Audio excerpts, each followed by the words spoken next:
3 o'clock on this Thursday afternoon. Welcome aboard the post-game show. Along with Elijah Campbell, I'm Jay Phillips. We're in two places today.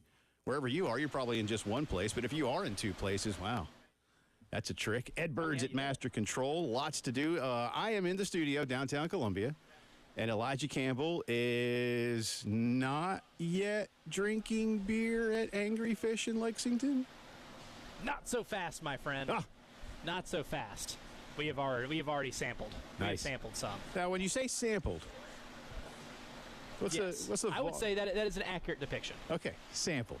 As of now, it is still only 3:01. So that can change. That's subject to change. That's like a high school football player's commitment to a university, right? It is subject to change until somebody swoops in with a better deal. And I can be enticed with somebody swooping in with a better deal. Well, that's good. So we're pulling for Elijah to still be coherent and on the air by 5 o'clock. That basically what you're telling me? No FCC violations. Yes, most importantly. Well, I'll have Ed Bird on the ready to make sure that if he needs to push the button, he can push the button, just in case. Where that magic button is. That's right. Lots to get to on today's program. Again, it's AD Day. That's what I called it on the Twitters earlier. We have two athletics directors from here inside the state. First, it'll be Chance Miller. He is with Coastal Carolina over in Omaha.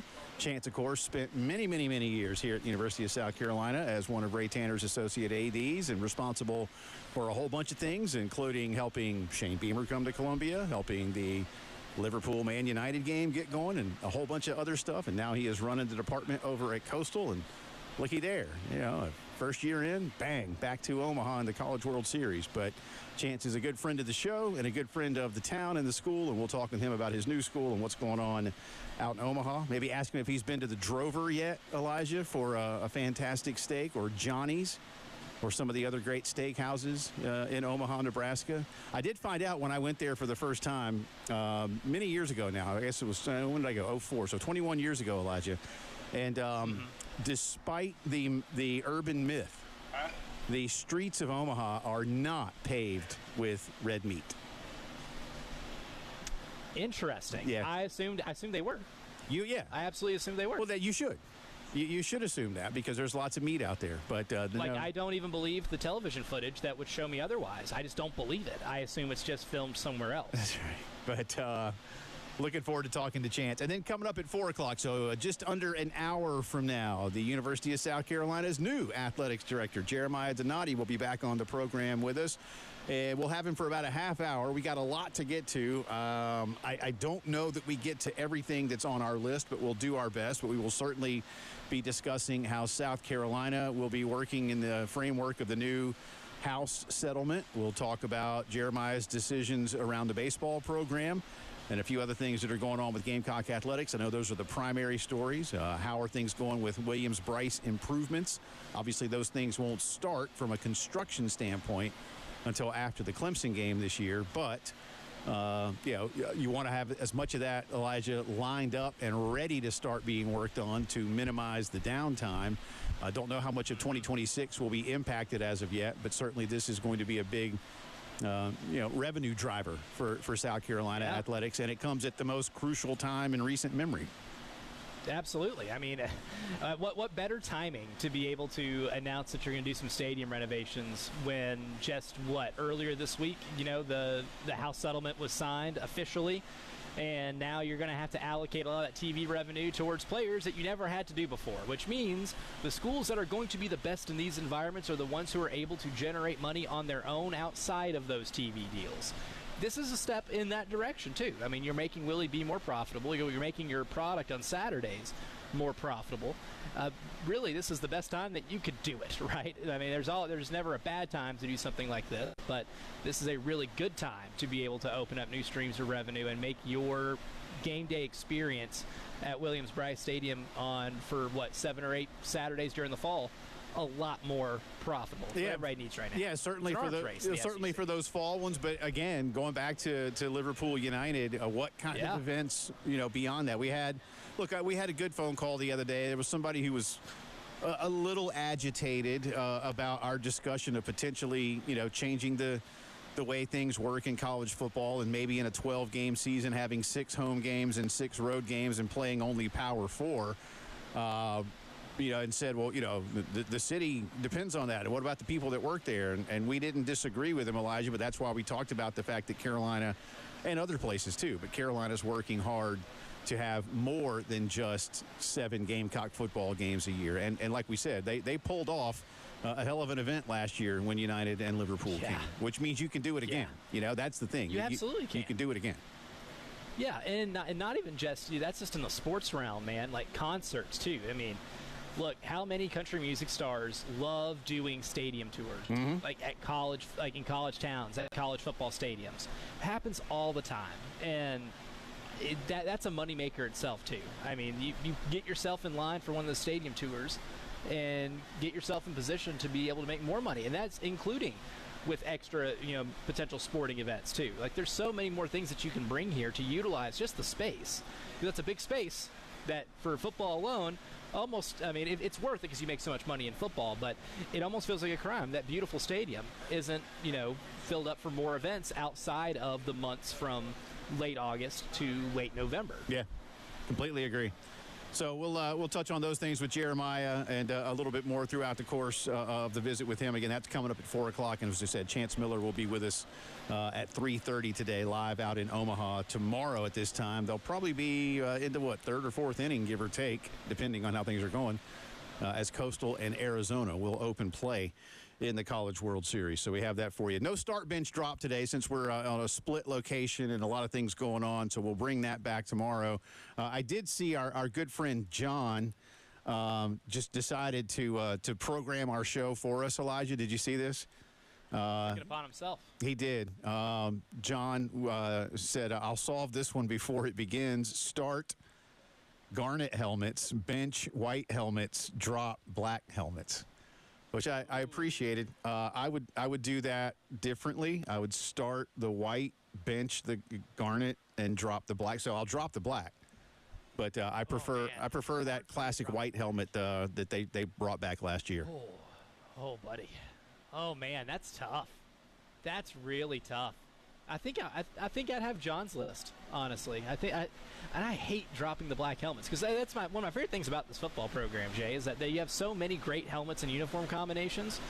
Really, in terms of like the SEC, like there's so many classic uniforms in the SEC that schools like Florida, Georgia, Alabama have such iconic looks anyway that they don't really need to mix them up. I think what Tennessee does with some of their all-black jerseys that are an atrocity. Just because it is such an iconic look. They don't have to do that. But in terms of like schools in the SEC that have a variety of looks, that's what makes South Carolina stand out a little bit, is they don't just have one or two good uniforms. They got a ton of them. They've got a ton of good looks. And they don't have a bad one, per se. I don't really like the cocky helmets from 2013, 14. I forgot what years they wore those. Those are the ones I don't like. The 3 helmets in question that John has proposed to us, I love a ton. So, but I think the garnet's my favorite.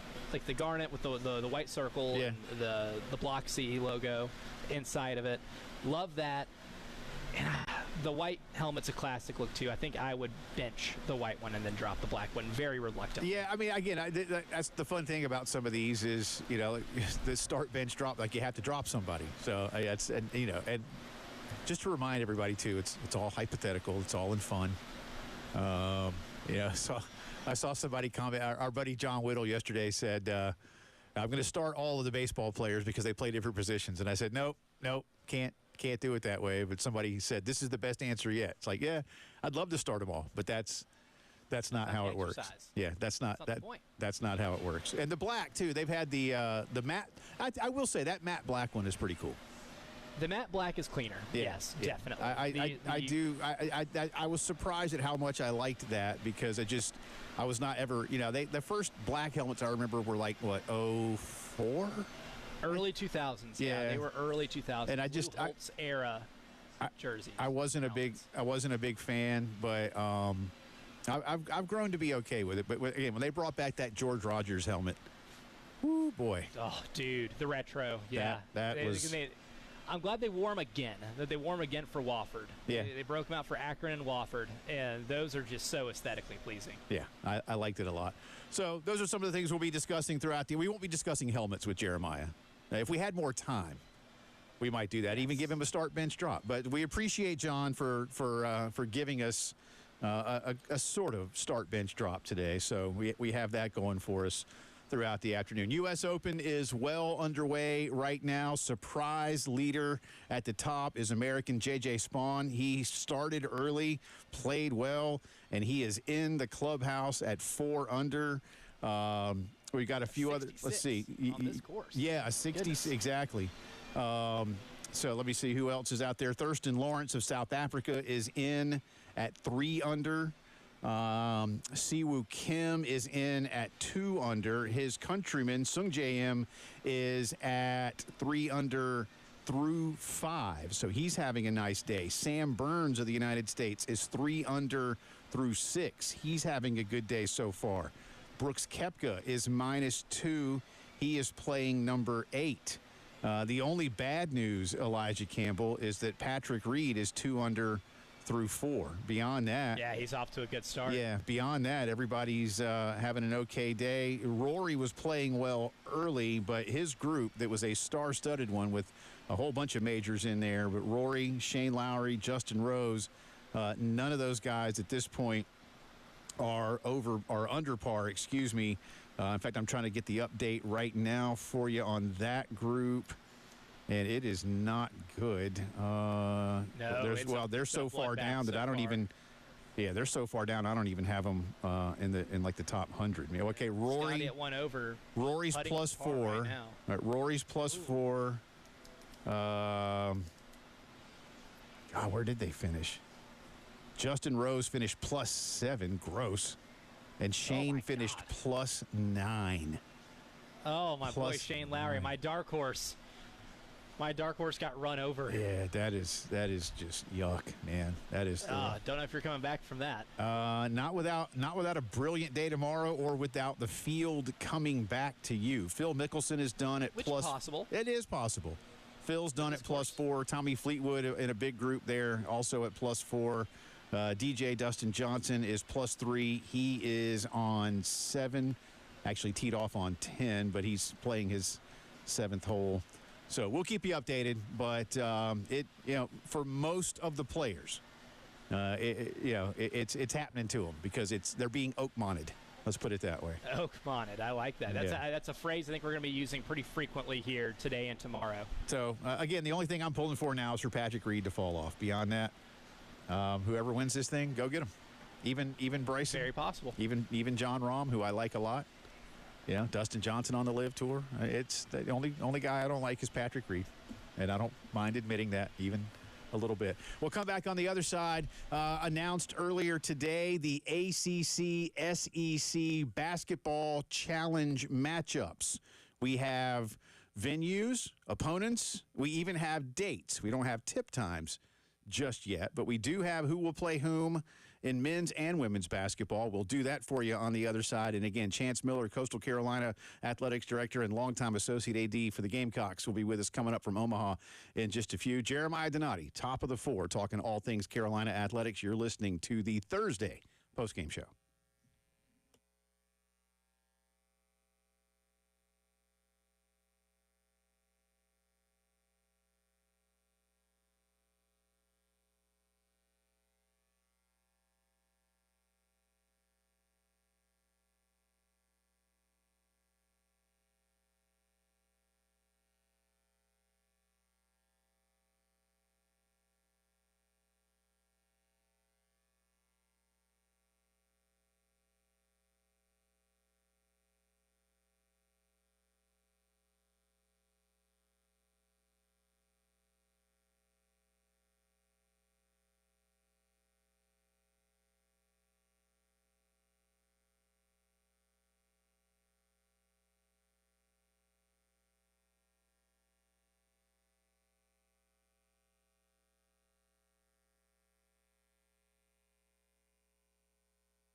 3:19 on this Thursday. Welcome back into the post-game show. Jay and Elijah with you. Split show today. Yours truly in downtown Columbia's Herndon Chevy Studios. Elijah is out at Angry Fish Brewing in Lexington ahead of this weekend's big anniversary celebration. More details on that coming up for you in just a little bit. I did not realize this because I was not able. I was watching a lot of U.S. Open this morning, but I did not see Patrick Reed do what he did, Elijah Campbell.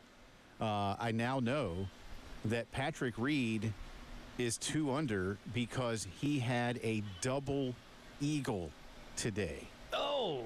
He had an albatross, the first at a U.S. Open since 2012. It was on the 622-yard par 5 fourth hole. He had a 286-yard second shot, and he got it to roll. Oh, wow. Yeah. So wow. that's. I bet you were sick. Well, I am sick now. I was already upset just because he was under par. Now that I know that he is someone to pull off one of the most rare things that can happen in golf, yeah, it's even worse. It's even worse. I think you were just nauseous earlier. Now you are ill. Yeah. Like you are. Like, who do I pull? Who do I pull against harder, the Mets or Patrick Reed? Oh wow. That's tough. Oh, we should make you do a start bench drop on your most hated athletes and teams. Patrick Reed, the Mets. Or Chelsea. And Clemson. Chelsea. Do you put Chelsea there? We have to. Yeah, we can't put college teams. That's not fair for what we do. We do too much talking about college teams, so it's not fair. I wouldn't want to say what school that might be. Not too loudly anyway. So Chelsea, Mets, Patrick Reed. Yeah. And here this is the reverse conundrum of what we've had the last couple of days, where you don't want to start somebody, right. but you gotta. So if I start them, does that mean I hate them the most, or if I drop them, does that mean I hate them the most? Drop them, hate them the most. Okay, drop, hate the most. Okay, we're gonna start. Start is the one that's most bearable to you. Okay, we're gonna start Chelsea. We're gonna bench the Mets, and we're gonna drop Patrick Reed. That's it. Oh yeah. Yeah. That's it. So you're welcome. You're Patrick welcome to Reed, all my Chelsea friends. All right, Pops Frisbee, George Simpson, Pearson Fowler, all my Chelsea friends. You're welcome. All right, I don't hate you. Patrick Reed not getting an invite to Jay Phillips' birthday party this year. I don't hate you the most. So there's that. SEC ACC Basketball Challenge has been announced. We have dates. We have matchups for men's and women's. We'll start on the women's side of thing real quick here. By the way, these will all be either, let's see, for the men, December 2 and 3. That's a Tuesday and a Wednesday, first week of December. And for the women, December 3 and 4. So December 3rd is a heck of a day in college basketball because that'll be sort of a crossover day. December 2nd, we get two of the premier matchups, really, of any kind of non-con this year. Florida will be at Duke. That's a couple of Final Fours, of course, and your reigning national champion Gators. North Carolina will be at Kentucky. Again, this is men. Tennessee at Syracuse. A&M at Pitt. Missouri at Notre Dame. That could be fun. Georgia at Florida State. Oklahoma at Wake. Miami at Mississippi. And Virginia Tech will be here in Columbia. That is December the 2nd in men's basketball. On December 3rd, NC State at Auburn, Louisville at Arkansas, SMU at Vandy, Clemson at Bama. That has some intrigue. How good's Clemson going to be next year, Elijah Campbell? I think that's one of the. They lost a lot, but I think they've done a decent job in the portal. I think this is one, like, that's the game that we'll kind of get as the line of demarcation for how good we can expect them to be. So I think it took about a month and a half for me to realize that they were going to be really good last year. Let's see what else on December 3rd. Mississippi State at Georgia Tech. LSU at Boston College. Virginia at Texas. And they should have put some of those Tuesday games on the Wednesday bracket, man. They really should. However, on Wednesday, like, your ESPN doubleheader is probably going to be NC State at Auburn and Louisville at Arkansas, and those are two sexy matchups. Yeah. Those are good. Women's challenge on the 3rd as well will be Kentucky at Miami, Tennessee at Stanford. Okay, there's at least some wow. history. I like that. That's a banger right there. Yeah, that's a good one. NC State at Oklahoma, Georgia at Florida State, Auburn at Syracuse, Georgia Tech at A&M, Virginia at Vanderbilt. And then women's challenge concludes on December 4th. LSU at Duke, Florida at Virginia Tech, Notre Dame at Mississippi. That could be good next year. Oh, that's juicy. That could be good next year. That's a good one. I like that. North Carolina at Texas. That could also be pretty good. Clemson at Alabama might not be. Oh, wow. Arkansas. Yes, Clemson, Bama. Is that the only one? Both men and women? Yeah, that's the only one, I think. That's our only crossover. Arkansas at SMU, Pitt at Mississippi State, California at Missouri, and Dawn Staley's Gamecocks will travel up to Louisville. So that could be a good one. That's certainly one Dawn will like. She doesn't have to go schedule herself per se. She'll still schedule a bunch of hard games, and I imagine beyond Clemson we see a couple other ACC teams on the Gamecock non-con schedule. But so there you go. Again, those are the dates. Either for the men Tuesday or Wednesday, December 2nd or 3rd. For the women, it's December 3rd and 4th. That's Tuesday, Wednesday, Thursday, first week of December.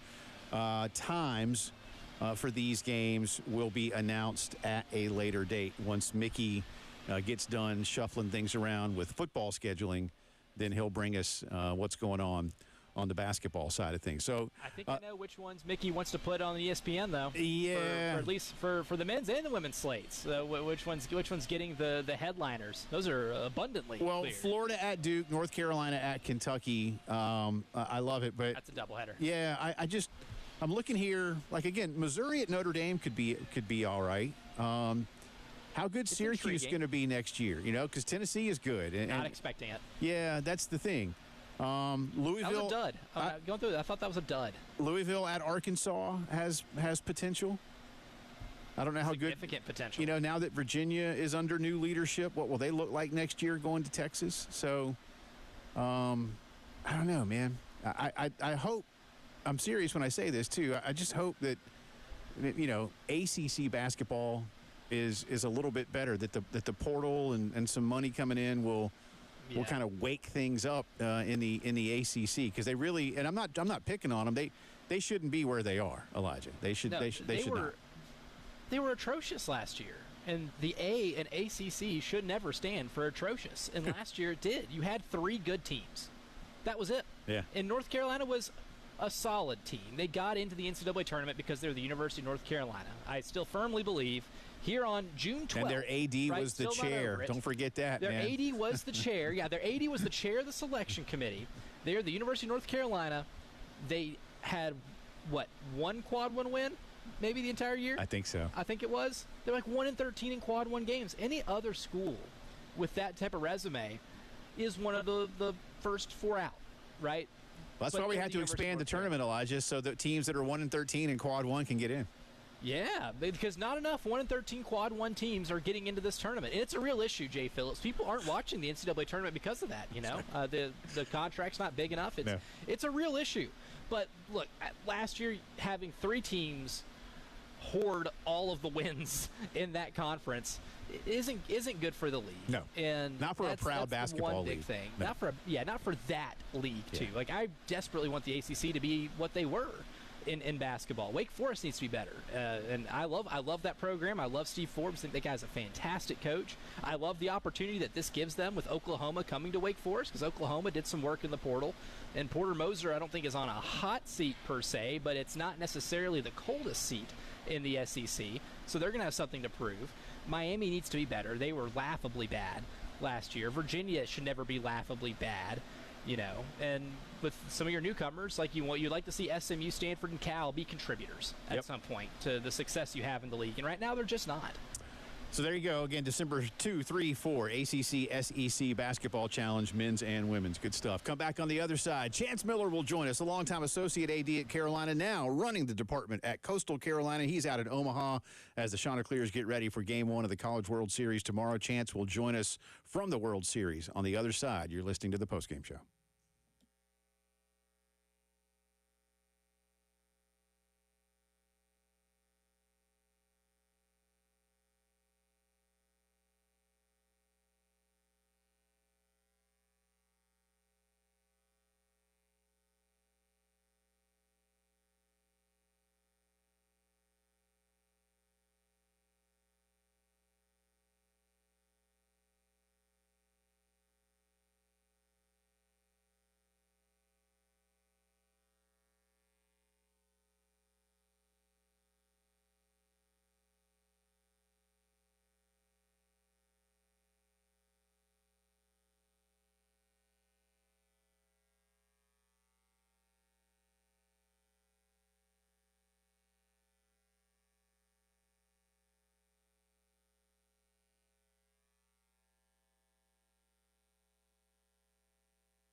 Time to talk a little College World Series and everything going on around it. Welcome back in. Split show today. Jay Phillips here in downtown Columbia's Herndon Chevy Studios. Elijah Campbell at Angry Fish Brewing in Lexington. And the athletics director at Coastal Carolina University and, of course, former longtime associate AD right here in Columbia with USC. Chance Miller is with us. He is somewhere in Omaha, Nebraska. How are you, sir? How's the trip been so far? I'm doing well, Jay. Thanks for having me on, and trip has gone well. I'm actually looking at the ballpark right now. And, so y'all got the good hotel. We got the good hotel. We're at the Hilton right across from the ballpark, which has been great, and my family is on the Ferris wheel as we speak over at FanFest. So nice. I'm going to go join them today. Yeah, when I first went, there was no Ferris wheel. Now, the first time I went, it was still at Rosenblatt, and I will say the zoo was cool. You do need to I guess you're going to take your kids to the zoo, right? I'm serious. Yeah, we actually have a donor event on Saturday to go to the zoo and take everybody with us, Beautiful. and I think the players are going to come as well. Well, everybody, listen. I mean, listen. You know, Chance, you're pretty much old enough to remember, like, you know, the old Wild Kingdom show, Mutual of Omaha, Wild Kingdom. Trust me, those people spend a lot of money on that zoo, but that zoo's amazing. I'm dead serious. I love that place. So do have fun there. Everybody keeps telling us that's the thing to do. Yeah. So we're excited. I know the kids are excited about it. Well, you're more excited about tomorrow afternoon. I mean, look, first year in, and you lead, you help with Coach Schnall lead the team to the baseball tournament. So what does year two hold for Chance Miller's administration over in Conway? Man, I tell you what, it's been a really good first year, and got a great group of coaches here and student athletes. Our baseball team, I'm just amazed by them to carry a win streak like this into the College World Series, and to go down to Auburn and beat Auburn 2 straight games like we did, and host a phenomenal regional in Conway. It's been a special ride, but we're going to continue to build on this. We've got a lot of momentum. We have a lot of our donors here, and we're going to do a dinner tonight. And we've kind of told everybody we're going to try to raise some funds to keep coming back here. Yeah, there you go. Yeah, I don't know if you recognize this or realize this too, Chance, that I think your Coastal Carolina team is one of only 2 teams in this College World Series that have yet to take an L in this tournament. I think 6 other teams are coming into this with at least 1 loss, whether it be super regional or regional. It's an incredible run right now, and all you guys have done this year is win at an incredibly high level. And I think everybody knew you guys would be really good going into this year, but what's maybe the thing that surprised you the most about not just the ability to win at the level you guys have, but doing it on the stage that you're doing it as well? Yeah, I think Coach Schnall and his staff prepared really well. I think having Matt Williams on the pitching staff here and being able to work with our great pitchers has helped. I think everyone knew going into the year we had a really good pitching staff. I just don't think we all knew it was going to be like this. I mean, to be able to roll out, 4 or 5 guys that could all be Friday night starters for you is something special. And we didn't even get into the back half of our rotation in regional or super regional play. So excited about what that means for us here. But even when we do get into, games where maybe the pitcher's not playing as well, we find a way to get on base. We lead the nation in hit by pitches. We get people on. We steal. We bunt. We play baseball the way it's meant to be played, and we generate runs. And, what Coach Schnall and his staff have done has just been nothing short of amazing. We're going to try to keep it going, win 5 straight more, and lift this trophy and get out of here. Chance Miller is with us, Coastal Carolina's athletics director, and again, longtime associate AD here in Columbia. I mean, obviously, when you got to your new job, the last baseball season was over, and everything was kind of in place for what would happen in the coming school year, and including where the baseball program is now. But what's your role like as a first year AD? I mean, Kevin's in his first year too, but he certainly knows the program well. You know what Coastal baseball is all about, and you know what big time baseball is all about. What's been your attachment to the ball club in your first year? Well, I think the biggest thing, Jay, was really trying to increase the fan support. We've always had good fan support here at Coastal, but the attendance was not where it needed to be, not for a team that's on the national stage like we are. So sat down with Coach Schnall, and he fully embraced everything we put around him. I mean, he's embraced our creative team, our social media strategy, our ticketing strategy, how we're going to fundraise with donors.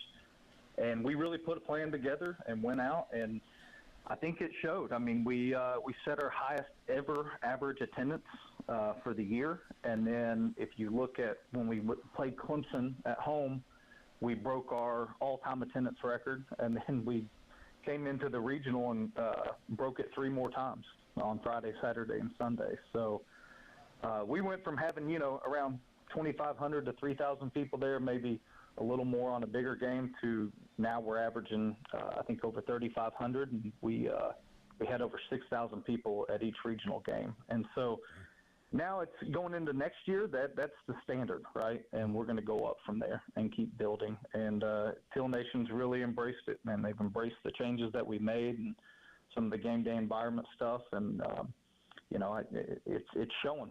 We just released season tickets deposits today, and they're already higher than we've ever had before. So I think people are really excited about this team and this program and where we're going.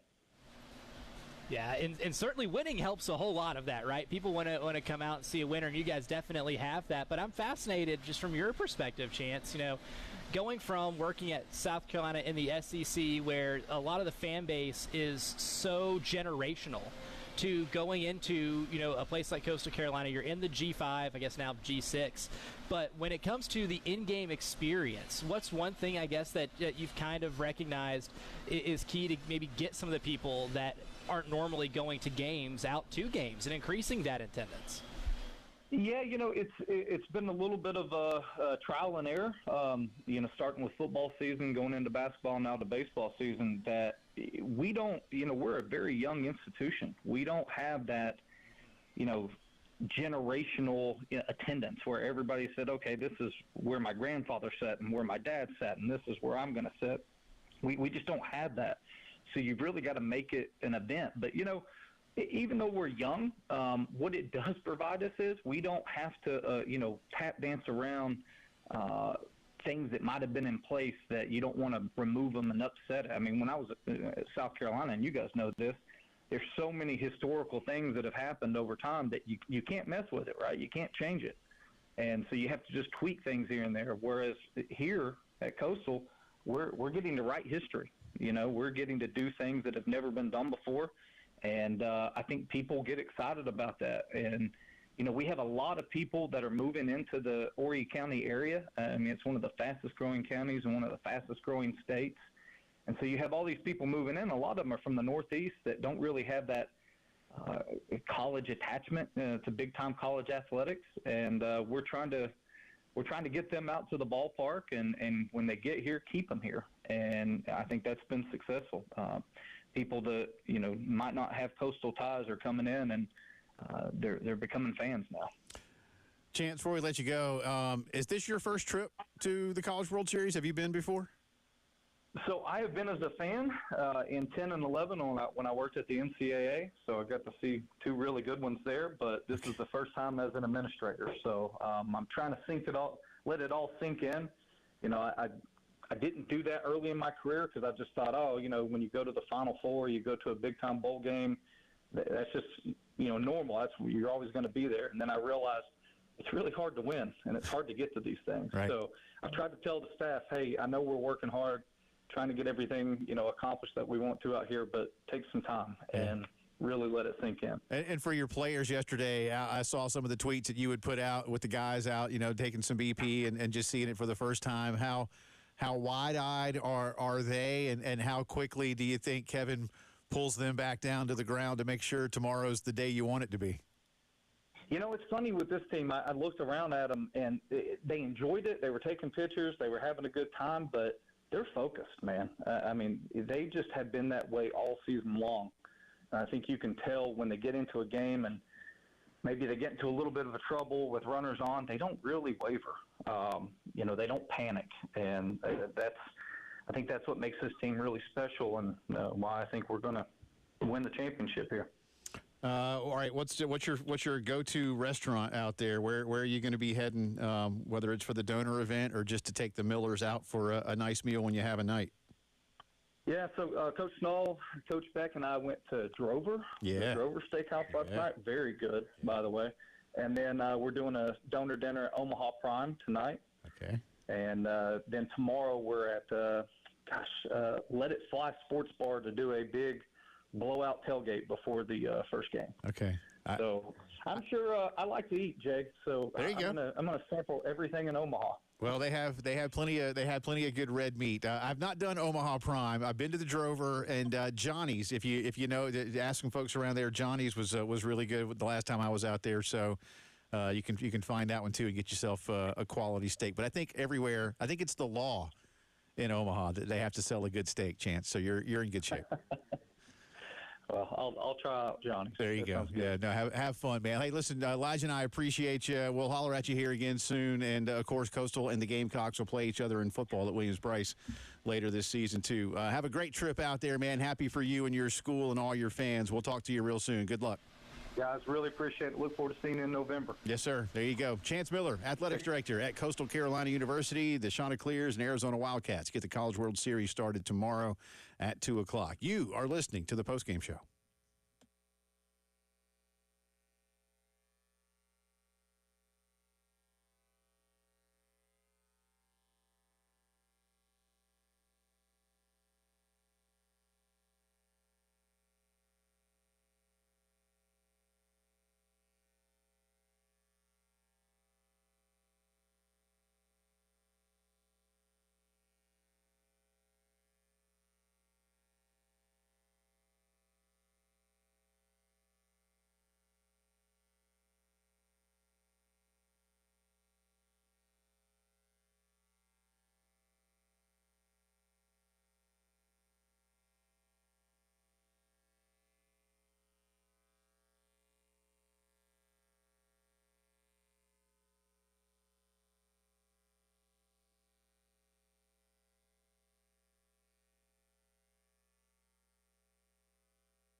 Homeowners looking to make improvements around the house, whether it's adding on a new bedroom, maybe the kids are getting a little older, need a little more space, or just want to expand the house, love where you live. Maybe it's time for a pool, a deck, get the kitchen done, or maybe you want to pay off some high-interest debt. Tap into your equity with a home equity line of credit from Palmetto Citizens and do it for a lot less than you can with the big banks and with other lenders. How? Because they are not for profit and their home equity loans offer lower rates, lower closing costs, and application fees than the big banks. And when you unlock your home's equity, you can access that line of credit over a 10-year draw period to assist with any of your needs and goals. So, again, no matter what it is, tap into that equity, use it to your advantage, and do it over time. Apply today at palmettocitizens.org or stop in and see the great staff at any of their 14 convenient Midlands locations in business for nearly 90 years. Palmetto Citizens Federal Credit Union, palmettocitizens.org.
9 minutes in front of 4 o'clock on this Thursday. Welcome back into the post-game show. Jay and Elijah with you. I'm in downtown Columbia's Herndon Chevy Studios. Elijah is a few miles away over in Lexington at Angry Fish Brewing ahead of their big anniversary. Is it a birthday or anniversary or both? Does it matter as long as you can just get some really good beer and have fun? I mean, I guess you can consider it a birthday and an anniversary here at Angry Fish. I think we call it anniversary, but I'm cool with saying birthday. Everybody here cool with saying birthday? I mean, there was no birthing being done. There was no labor in that sense, but there was labor. Oh, there was labor. In terms of, like, building the place and everything else. Yeah. So, like, you know what? I can totally see where it falls within grounds to call it a birthday as well as an anniversary. Well, we'll have more details. I'm going to call it a birthday. Right, there you go. Start. Hey, happy birthday. Yeah, again, beer. That's, beer. It's an essential to every birthday party. There it is. All right, I have a stat for you. You may know this. I didn't come up with it. All right, I only saw this. I believe I saw this on The Athletic. All right, so this goes to last night's Pacers win. Okay. So the Game 3 winner in an NBA Finals that was 1-1 going into Game 3. You with me? The Game 3 winner wins the NBA championship 80.5% of the time. That's intriguing. I don't know if you knew that one or not. So that basically means that the Thunder, the heavy favorites, I won't say now have just a 19.5% chance to win. I'm not sure that's quite how it works, but no. Because they're still favorites according to Las Vegas. I think they're still minus 250 to win the series. But how much, now you're turning on the EBPI, how much should people's stance change with the Pacers winning Game 3 last night? I think it should change. I don't want to say significantly, but it should change to the point where Game 4 can almost be seen as, the foreshadowing of this. I think if Oklahoma City wins Game 4, Indiana's not winning in Oklahoma City. If you just look at what the Thunder have done at home this year, whether it be the regular season or the postseason, they've lost 2 games in the postseason at home, both on buzzer beaters, right? Basically. And then if you take away those buzzer beaters, they're winning by like 30 points a game. Like, they are massacring people at home.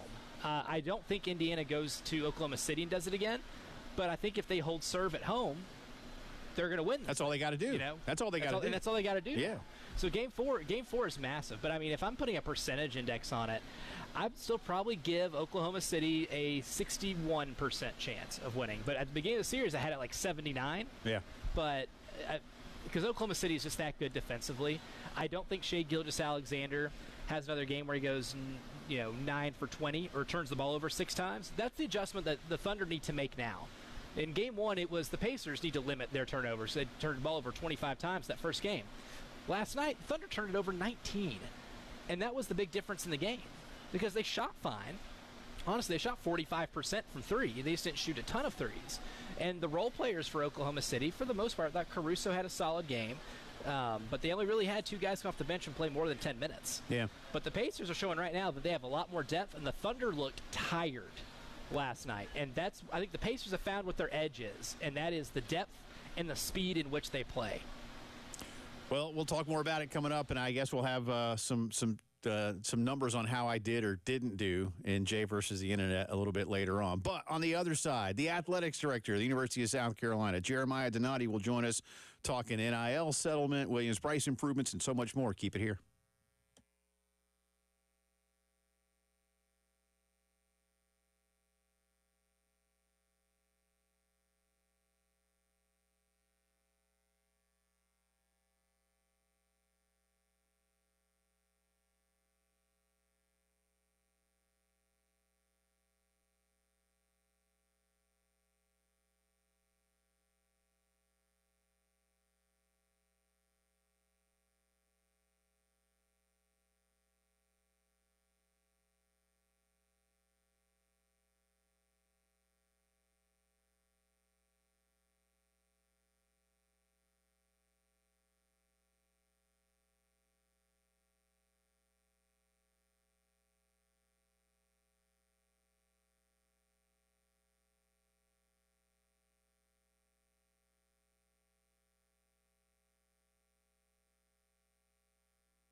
4 o'clock on this Thursday afternoon. Welcome back into the post-game show. Hour number 2 coming at you split today. Jay Phillips here in the Herndon Chevy Studios, downtown Columbia. Elijah Campbell is out in Lexington at Angry Fish ahead of their big anniversary/birthday celebration this weekend. So looking forward to that because there's beer. So that's always good. And as promised, we are joined now by the athletics director at the University of South Carolina. He is Jeremiah Donati. Welcome back onto the program, sir. How are you? Hey, fellas. Good to hear your voice. Yeah. How was your first trip as AD down to the SEC meetings? Did you get Paul Feinbaum's autograph? Did you get to go swimming in the Gulf? How'd that work? Hey, Paul actually came to see us on campus about a month or two prior, and so I got a chance to know him a little bit before I was able to go on air with him. He's a funny guy. He he's very, as you know, he's incredibly well read, and the conversation can go a lot of different directions. Yeah. So it was fun catching up with him, and it was fun to be on the show. Let's jump in. We got you for about a half hour here, and we probably don't have time to get to everything we'd like to. But let's start with the House settlement. And you've been very good about keeping fans up to date on what Carolina is doing to be ready for this. Now it's here, and you'll begin implementing some of these settlement things. And certainly the biggest one, Jeremiah, is revenue sharing with the athletes. Where are you with that now? With what, just a few weeks until those things begin? Yeah, well, those plans are ready to go.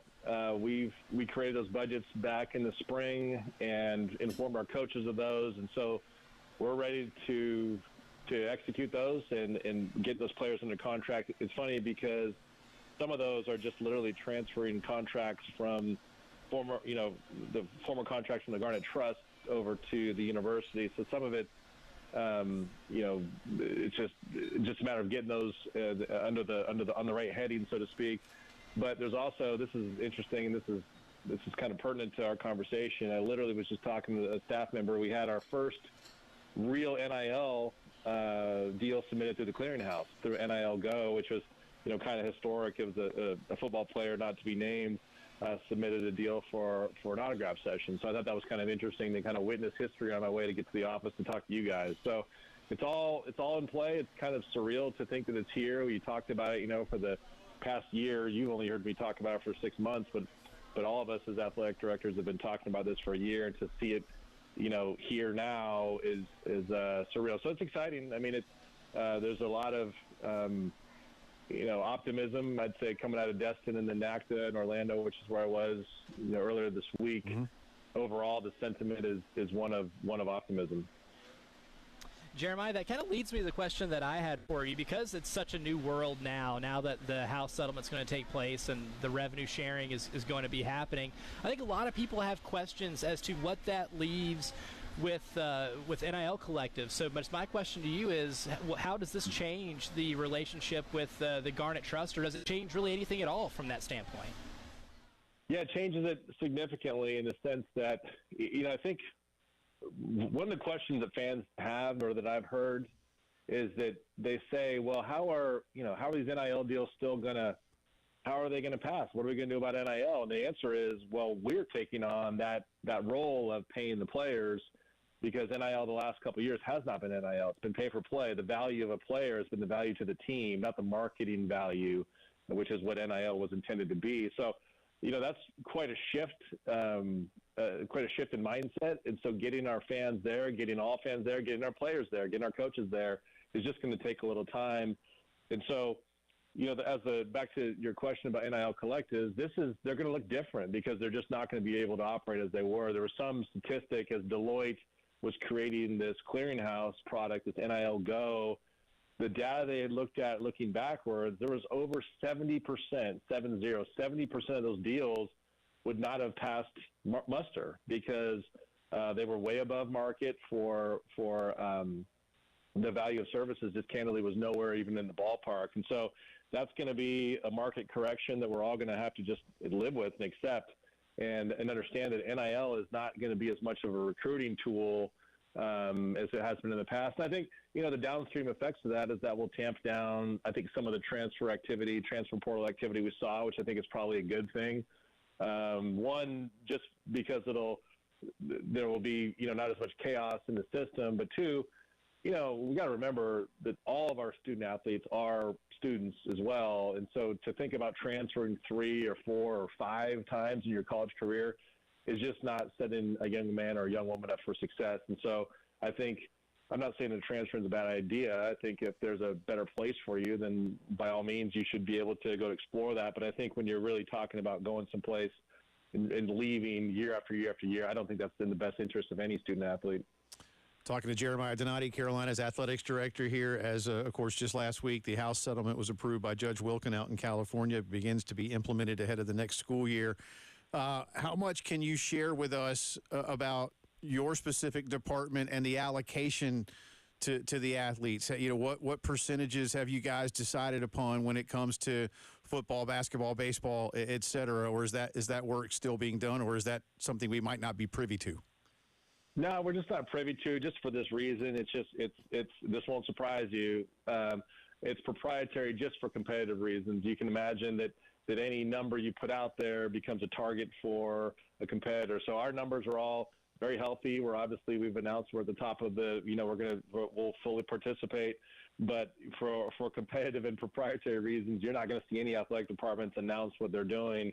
In fact, a couple of my colleagues who did that earlier in the spring have since backtracked on that. So, I'm not trying to be coy with you all. It's just something that we're going to keep in house for now. And so, but I think all of our coaches would tell you they feel good about it. And what's interesting too is that just for this year, there was an interesting loophole that a lot of us took advantage of, and that is, if you were able to front load some of these contracts before the rules changed, you could kind of change the proportionality of those distributions this year for this year only. In other words, if you were able to, say, front load some football contracts with before the rules changed, you could take some of football's rev share and give it to a sport like baseball, for example. So that's probably the best and clearest example I could give you. But so what I'm telling you is that those percentages will be a little different this year than they will be traditionally in the future. Okay. Anyway. Yeah. Well, and it makes sense to keep it competitive. I understand that part of it too. Go ahead, Elijah. Yeah, and that's one thing I was kind of going to lead to here as well. I mean, what's that conversation with the coaches like in terms of getting what they need as well? I mean, you mentioned that you think all the coaches are really happy with what they're going to be able to be receiving and allocated. But what kind of goes into those type of conversations too, in terms of just getting and making sure that all of your programs get what they need? Because I think that's one of the most untalked about hurdles of what universities are going to be facing now in terms of having to distribute this money across the board. Yeah, that's a great question, Elijah. So here's the way I would put it, and I probably misspoke when I said all of our coaches are happy. I think they're content, because any coach would tell you that they want more. They should want more. But the reality is when you're playing with a hard cap, which we are for the first time ever, it's a zero-sum game. So I give to men's basketball, I take away from this sport. I give to women's basketball, I take away from that sport. I give to football. There's only so many resources that could go around, so you've got to find, a mixture that makes sense, and you've got to kind of determine where the program is. Is it a program you need to put more resources behind because, maybe you were lagging? Obviously, football is going to be we're going to kind of start there, and every school that has a football program that wants to be competitive is going to start there. You've got to feed the beast. It's not breaking news or a shocker that football's paying the bills, and it's paying by a long shot. So you've got to make sure that you keep that program healthy and they've got what they need. But you've also got to find a way to strike the balance. I tell you this, you want to keep your coaches content and competitive. It's just impossible. It's going to be impossible to do it perfectly, because there's always going to be one coach that says, hey, this school is doing more, these schools are doing more, and they're not wrong. There's always going to be one school that's doing a little bit more in some sport because that's a sport they've identified they can either be more competitive in, or they've got a bigger tradition in, or whatever the case may be. And I think the best example I could give you is some of these traditional basketball powerhouses. You've heard that some of these are taking maybe a little bit less on the football side to feed the basketball side. So those are just decisions that institutions are going to have to make. I think on one hand, it's kind of exciting to think that people can make those decisions.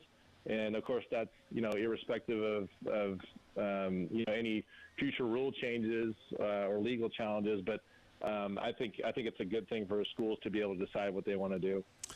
Jeremiah, let's shift over, and you mentioned it just a little bit, whether it was by design or just as an example, but baseball, and certainly you came from a school with a proud baseball program into a school with a proud baseball program, and things did not go the way anyone wanted them to. Take us through what your postseason decisions were like in an effort to make sure that next year doesn't happen again around here, including, of course, the retention of Coach Maneri and his staff. Yeah, well, a couple things is one, none of us, we all want the same thing, which is to get the program back on a trajectory and on a track, on a path to realize the success we've had in the past. I think, a couple things, and before I comment on that, is we got to be honest about where we are. And we were picked to finish 14th in the SEC. We finished 15th. If you look at the last 8 years, we've struggled to be in the upper echelon of the league, and so you've had 3 coaches since we had our success in Omaha, and so all that to say is we've got work to do, and we had work to do a year ago, or Paul's been here I guess almost exactly a year, and so we all want to get back to the same place, but we got to be a little patient. When Paul got here, we knew, or I wasn't here at the time obviously, but I think anyone who was really looking at this reasonably would tell you that you made a coaching change for a reason, and it's that we're rebuilding. And so obviously this year did not go as well as we'd hoped. And there's reasons for that. I'm not going to, I'm not just going to sit here and say we couldn't have coached better or played better. We could have done all those things better, and we will do those things better. But we needed more resources to invest in the program from an NIL rev share standpoint. We provided that. I think getting the players here earlier to get them involved in the strength and conditioning program would be huge.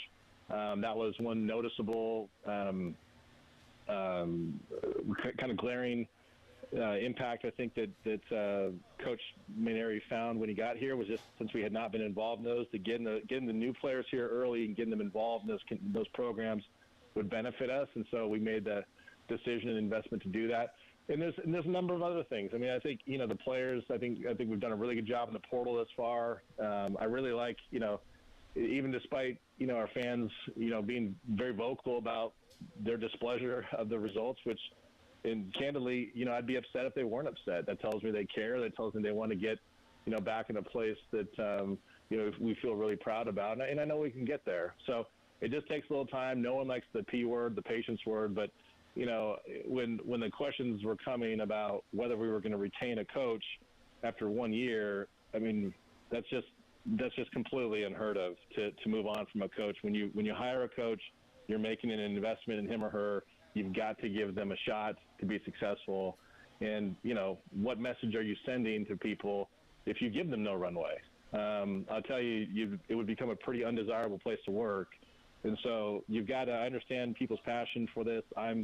Trust me, I've been to Omaha 6 times, and I want to be back there as fast as possible too. But we've got to let Paul do his thing, and we've got to be a little patient. And I already like the way it's going.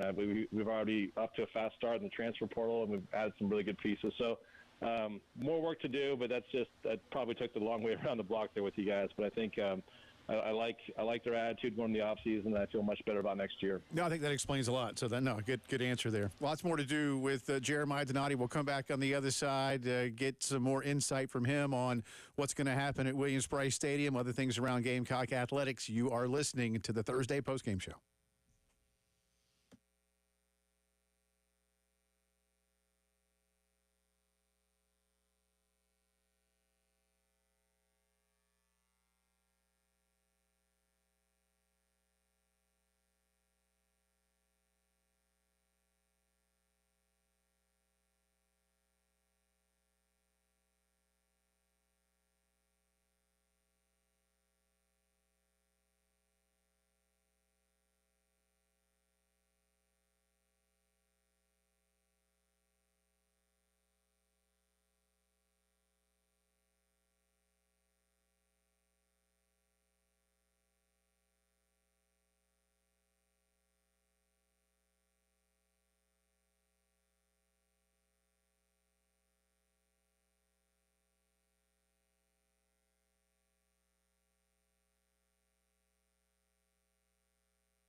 All right, welcome back in. 19 minutes after 4 o'clock on this Thursday. Jay Phillips and Elijah Campbell with you. Ed Bird at Master Control. Continue to be joined by the athletics director at the University of South Carolina. He is Jeremiah Donati. Appreciate his time today. He's got a lot on his plate as college athletics continues to shift. One of the things, Jeremiah, let's jump into it, that is going to really help you long-term and the entire university's athletics department long-term is revenue enhancement at Williams-Brice. And I know you can't just snap your fingers and create more luxury boxes and other types of premium seating, but that is certainly at the forefront of what you want to do. You sent out some renderings and some different things. You've gotten some first and second phase approvals. Tell us more from your perspective about how that's going. And as soon as that basically, I guess the Monday after the Clemson game, you'll probably be ready to jump in with both feet, right? Well, you say Monday after the Clemson game. I'm hoping it's actually later than that because that would mean we're hosting the CFP game. Nice. So, yeah, but to your point, yes, as soon as the season's over, if all goes well, we would be, working on the first stage of this. And, you mentioned we did put out the renderings, much more to come there. We're really excited about what we're seeing evolve as the kind of the tenets of this project and the four or five big things we're trying to accomplish. You just mentioned the West Side Premium, which is obviously, a big part of this for sure. We need to significantly upgrade those experiences, and there's a revenue component there. But then you start saying, okay, how do we touch all the fans, including the students? And I think one of the things I'm really excited about is enhancing the student section you talk about the club underneath their space, the new video boards. They'll be visible from the student section, and to most of the fans, it will be in the south end zone. Just imagine Williams-Brice Stadium with those components. It'll be pretty neat. And then, of course, the little stuff, the restrooms, the concessions, and relocating the visiting team locker room so we don't have their buses out in front of our stadium. All those will add to a better experience. They'll all add to more efficiency within the stadium. When you have an inefficient operation, it drives up costs. It leads to delays. It causes a lot of frustrations with our fans. And so we want to help solve for all those things. So we're trying to accomplish a lot. It's a very interesting time in our world as you hear about these tariffs and these costs. But my experience has been that it's never a better time than to do it right now, that these costs, they always go up. I've never, and again, I haven't done this forever, but my experience has been it doesn't get cheaper to do these things. And so the time is really now. We've got a tremendous amount of momentum. We've got a lot of donors that are ready to jump in. So you're just really excited. Hopefully you can hear the excitement in my voice. I think it'll be a great thing for not just the athletics department, but for the school, for the city, for the state. These things.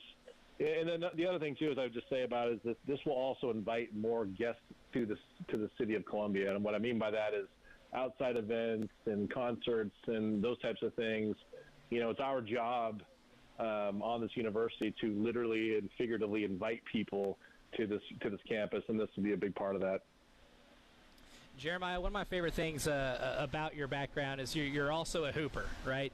Real hoopers recognize other real hoopers, and I can appreciate that, right? And one of those big money makers, I mean, let's face it, is the NCAA men's basketball tournament too. That is $1 billion with a $B TV contract with the NCAA, and the men's basketball team last year not where we wanted to be either, but this is a coach that has gotten them there before. How would you kind of assess maybe the changes to the program this offseason and giving them all the help that they can get to make sure that you guys can get a chunk of that pie too, because this is a very delicious, lucrative pie?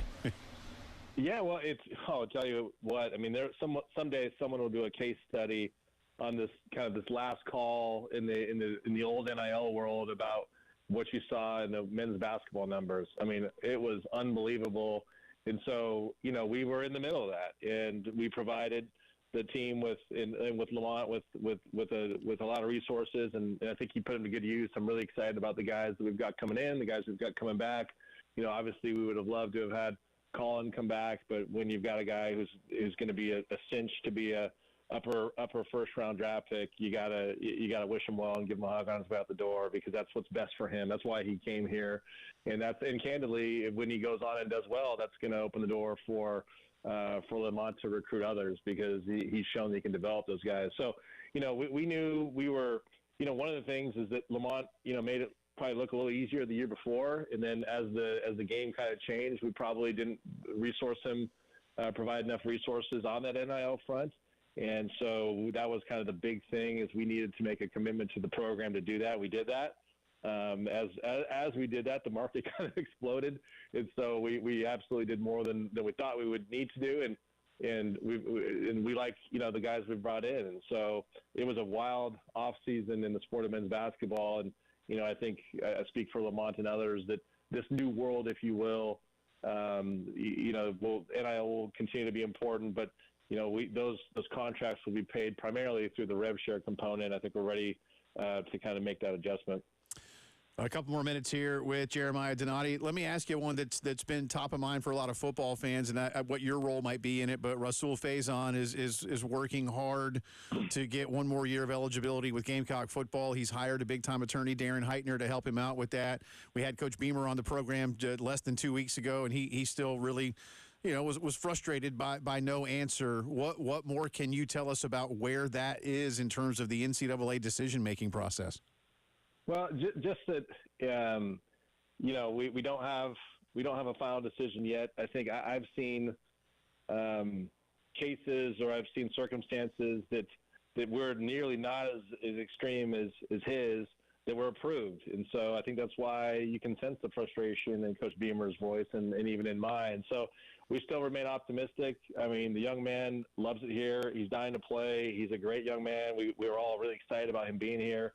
He certainly deserves a chance. And when you look at the circumstances surrounding his case and the situation, this is kind of an easy one, to be honest. And so I think that's what you can hear back to the frustration in Shane's voice. We thought this was going to be done, you know, months ago. And so, you know, we're going to keep fighting the good fight. And you'd mentioned that, you know, he's got an attorney behind him who knows the game and knows this stuff pretty well. And so we feel good about that. And we remain optimistic, but, you know, just frustrated for him. I mean, he's a young man that came here and wants to continue his career in a Gamecock uniform. And so to kind of be in this limbo is hard. It's hard for young people. And so I hope for his sake, for all of our sake, that we can come to a good decision here as soon as possible.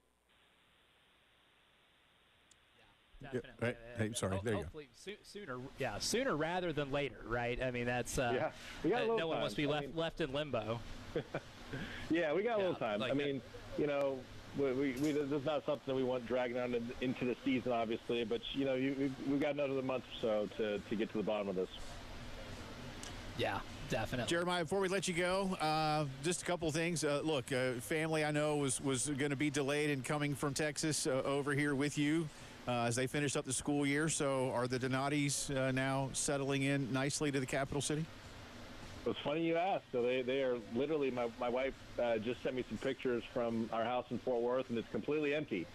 So the moving trucks are literally on the way to the great city of Columbia. So at this time next week, they will all be here. But I really appreciate you asking, Jay. We're all excited. We're all kind of chomping at the bit to be back together and spend the summer together. So not quite yet, but we're getting we're rounding third base, head to home to finish up the baseball analogy. That's good. And has Jeremiah Donati, whether you name him or not is up to you, but you found a couple of the places that you like to go have a nice meal and settling in to South Carolina cuisine and such?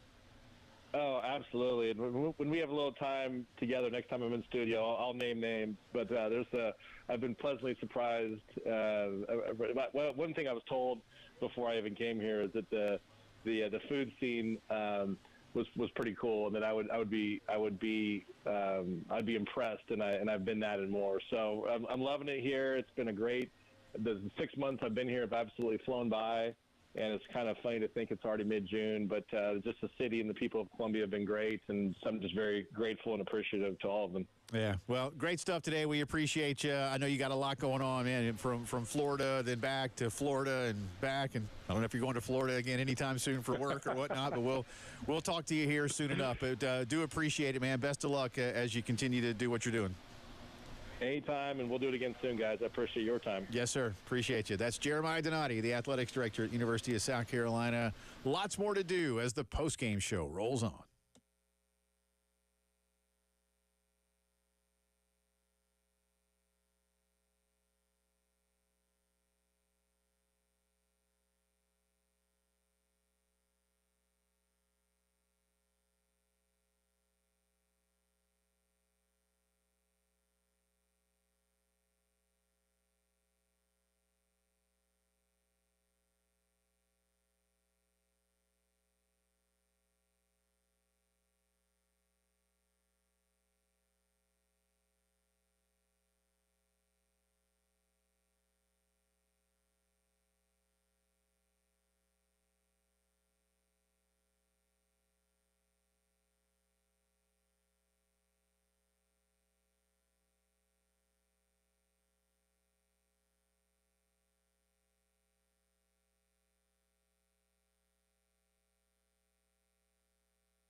From the Wetzel's Automotive Traffic Studios, I'm Elijah Campbell with thankfully only 3 accidents to get to you that are causing some issues on the roadways this afternoon, starting with one on Charleston Highway near Frink Street. Also have one on Old Barnwell Road at Emmanuel Church Road. And lastly, an accident's been reported here in the last 45 minutes or so out over on US 176. That's over at Broad River Road at I-20.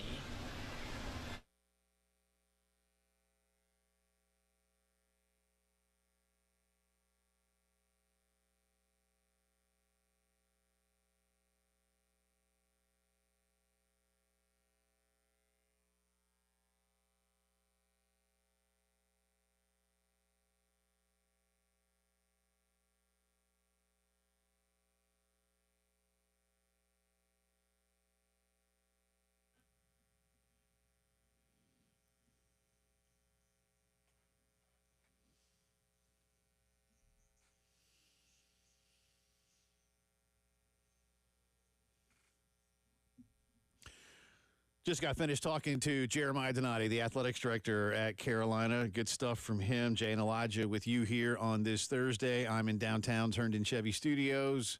Elijah is out at Angry Fish in Lexington ahead of this weekend's birthday and or anniversary celebration, or just reason to go drink good beer celebration.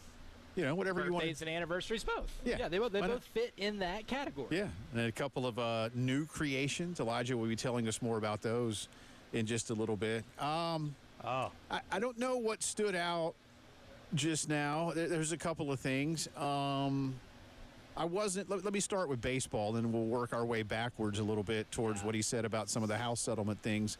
Look, I'm not at all surprised by the answer he gave us, nor should people, in my opinion, be really surprised. Now, how people take that and what people think of the status of the program and the state of the program, Elijah, is certainly up to them individually, and I won't tell anybody how to think either. As he talked about, he's been to Omaha 6 times. He came from Texas Christian, where Jim Schlossnagle, really began to be who he is before he went to A&M, and now, of course, Jim is in Austin, and he's fantastic at what he does. So Jeremiah has seen firsthand what a great baseball program looks like, and before he got here, he knew what Carolina's tradition was all about. At the same time, you can see that a team that was a 2 seed last year saw its win total cut by more than half, and last year wasn't great from an SEC perspective, at least. I say win total.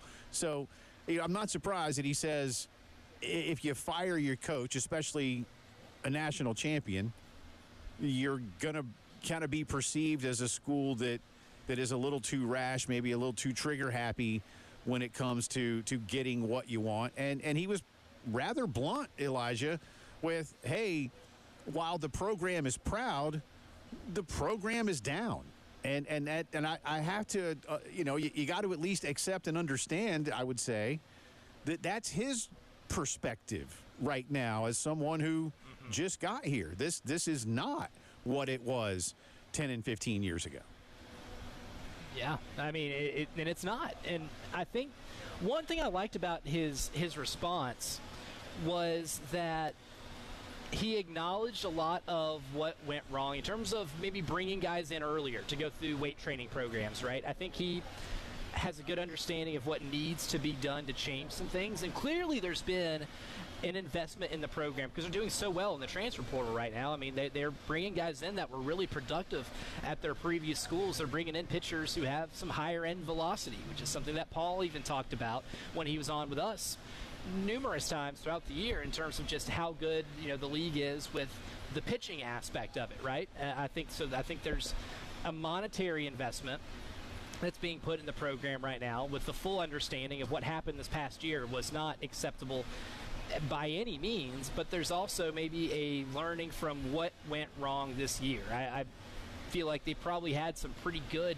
conversations, productive conversations about what within the program needs to change to be successful. And I think that was one of the biggest things that I had takeaways with whenever, John Whittle's story came out, and I was discussing that. And one of the days that you're gone, I think my biggest takeaway was, yeah, the roster needs to change, but they have to change the way they do some things in-house too. And right. I think it was refreshing to be able to hear that they are going to make some of those changes in-house with just how they operate on a daily basis, how they approach the off-season, how they approach when they bring guys in for weight training, and learning from some of those mistakes to make sure that you don't get remotely close to replicating what we saw this past year. Yeah, and in John's piece too, the use or lack thereof of some of the analytical tools that Carolina baseball has at its disposal. I would imagine, and I'm beginning to hear, at least on a cursory way, in a cursory way, that there's going to be some of that that's implemented too, and that Coach Mainieri and his staff are looking at ways to better utilize what's in front of them. So, there are reasons for optimism, but when you hit the floor as hard as they did in an unexpected way like that, it is time maybe for a lot of people to take a different look. But Jeremiah telling us exactly why he made the decision he did to not only keep Paul Mainieri but make sure that the staff has what it needs. In that respect too, Elijah, going backward in our interview with him, we did ask about how Carolina's $20.5 million will be allocated amongst student athletes. And I really wasn't sure what the answer was going to be. I don't know how you felt about it when he told us, and I get it. I totally get it. So, I'd like to know. Trust me. That's why we ask questions. We'd like to know. Right. But he told us. Yeah, exactly. But, for competitive reasons, they aren't going to let out what the percentages are in terms of how money is distributed.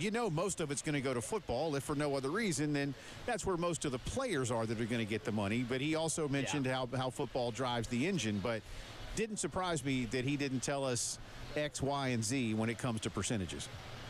No, not at all. That's not very surprising. But one thing I did take away from it was hearing his agent background kick in, right? You talk about front-loading contracts, right? You front-load a deal somewhere else that can maybe afford you some more flexibility and some wiggle room to help out another program somewhere else, right? Like it kind of goes beyond just we're giving X percentage to football, X percentage to men's and women's basketball, X percentage to baseball and softball, but it goes beyond that to the point of, hey, if we front-load some of these contracts that we sign some of these players to ahead of time, that can leave us some wiggle room down the road to distribute that to other programs as well. You can tell that this is very well thought through, and the one thing I thought of when he was going through that answer was this is like an agent talking. It almost seems like he kicked into agent mode, talking about how you weigh out the contracts that you give to some of these players.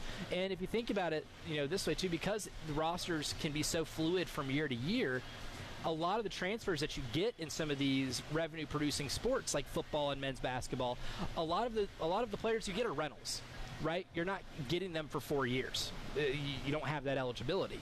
Someone I know this is maybe not the best example because we just don't know if he's going to be able to suit up in a Gamecock uniform this year, but someone like Rasul Faison, if he's granted this year of eligibility, it's the only year you have him for, right? You can maybe prepare for what you got down the road. If you get someone for only 2 years, you can do something like a front-loaded contract to where you can then have that same wiggle room to distribute to another sport down the road too. I think what that told me was not only is that agent side of him kicking in when it comes to handling these deals, but there's a multi-step process and maybe a 4D chess element of this that you could tell he's thought of ever since this became a possibility. Now that it's a reality, he sounds prepared. And on the Rasul Faison situation, we did ask about that as well, Elijah. And Jeremiah shares the frustration of Shane Beamer. He as athletics director told us right here, so clearly this is his stance too.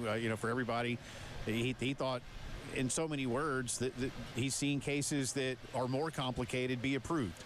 So it's still a waiting game. But you could tell he feels how Shane Beamer feels. They're not really sure what the holdup is. Man, I don't like. I guess I don't financially benefit in the same way that someone like Jeremiah and Shane does for having Rasul Faison on the roster, and I still am as frustrated because it is so annoying how long it is taking them to handle this thing. I would love to be able to talk about what this offense is going to look like going into next year, but there's that big, looming, loitering elephant in the room that the running back that you're bringing in who ran for over 1,000 yards at the Mountain West Conference level last year, we don't know if he's going to be able to play. Like, it's annoying for even guys, in our position where we're just talking about it, right? I can't imagine the level of frustration that they're having to deal with for Shane to be able to complete his roster and game plan for next year, and for Jeremiah to be in a position where if they need to know what they need to do to be able to give this football team what they need to succeed. Like, we're not even at that level of investment into this program, and it's still annoying just to have to talk about, because this is something that could have been solved in a couple of weeks. I'll give you even a month. But the fact that it's June 12th right now and we're still talking about Russell Faison's eligibility being up in the air is beyond annoying at this point. And in the top of the 5 headlines, we'll have more on this story indirectly, because South Carolina has added a transfer portal running back to the roster. Whether this was done because of the Faison situation or in addition to it, we may not yet know, but we will tell you more about that coming up in just a few minutes' time. Jay and Elijah with you here on the Thursday postgame show. Elijah's out at Angry Fish, tell you more about what you can expect this weekend, and we'll do a little Jay or Nay on the other side here on this Thursday.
10 minutes in front of 5 o'clock on this Thursday. Welcome back in. Post-game show rolling on from Columbia and Lexington. I'm downtown. Elijah is over at Angry Fish. You got a few details on what's going on this weekend? Because there's beer. There is beer, yes. Saturday, 7-year anniversary. And, Jay, you're missing out because I got a 7-year anniversary glass right here in my hand that I am excited to take home. But plenty Wait. You can't bring me one? I mean, this was a merit-based glass given out. That's what I'm told. Okay, You got to earn it. You got to earn it, right? You have to attend the show to get the show merch. Well, I'm attending that's the how this show. works. I just couldn't. Okay. I couldn't be there. Not like a choice. Fair point. Not a Fair choice. point. But there's a reason for you to get your rear end on over here eventually, Jay Phillips, because they've got a couple new IPAs too. If you look on their board, it's a number 2 and a number 13. And my God, or no, 11. Sorry, I can't read. That's my issue.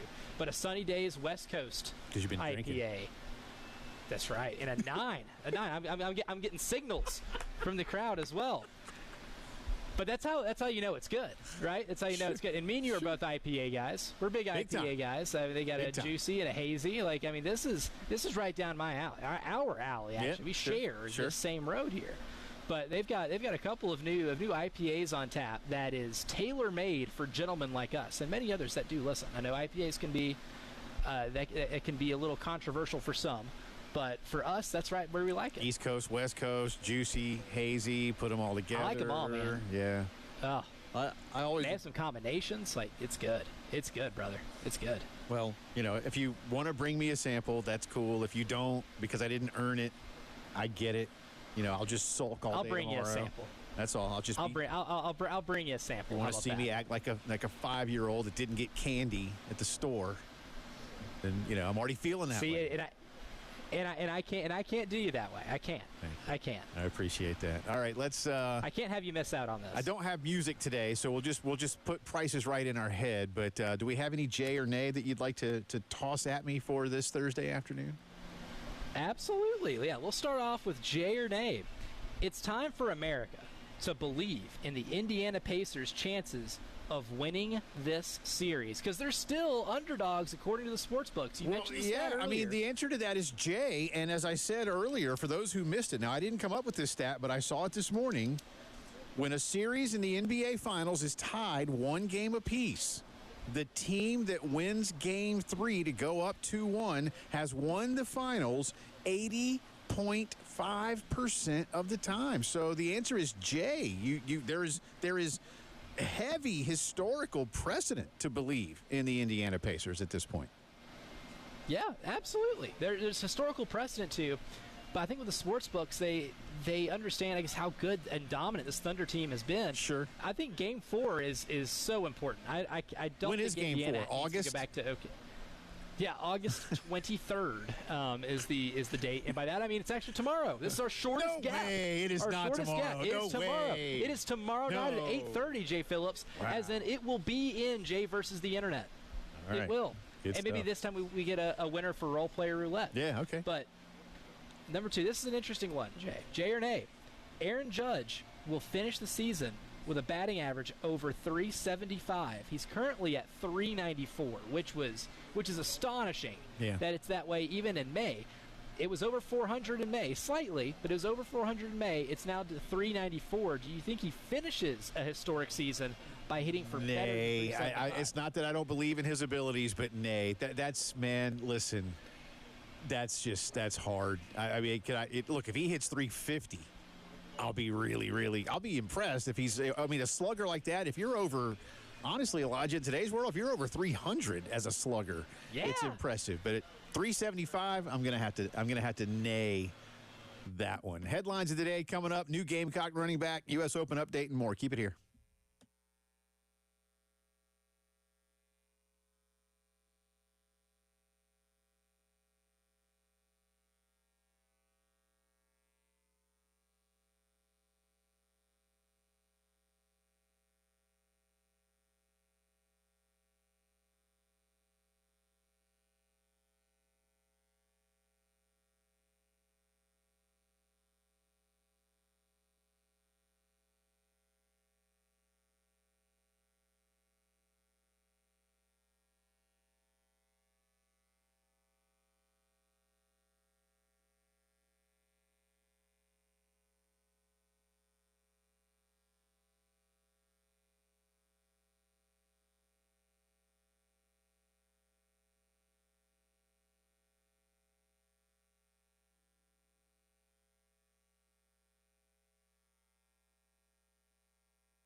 Thank you, sir. But I used to work at a bar, so I know. Oh, so you're no stranger to this.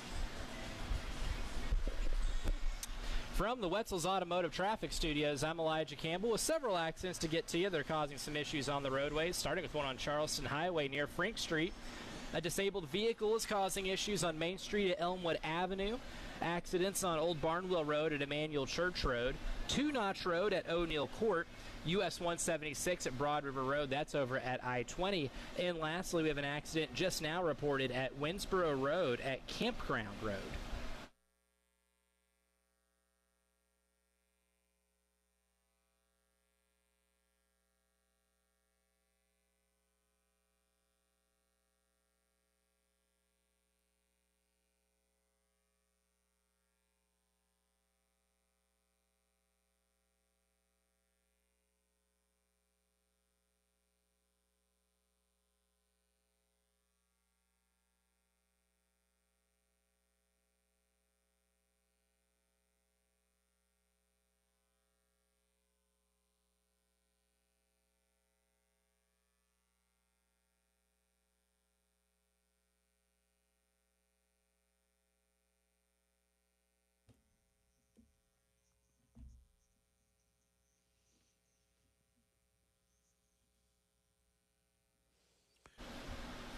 It is 5 o'clock news time on this Thursday. Welcome back in. Jay Phillips, Elijah Campbell with you. Ed Bird at Master Control. I'm in downtown Columbia's Herndon Chevy Studios. Elijah is out at Angry Fish Brewing in Lexington ahead of their 7th anniversary celebration this weekend. More on that throughout the afternoon. As we told you, top of the hour headlines will include big news for Gamecock football.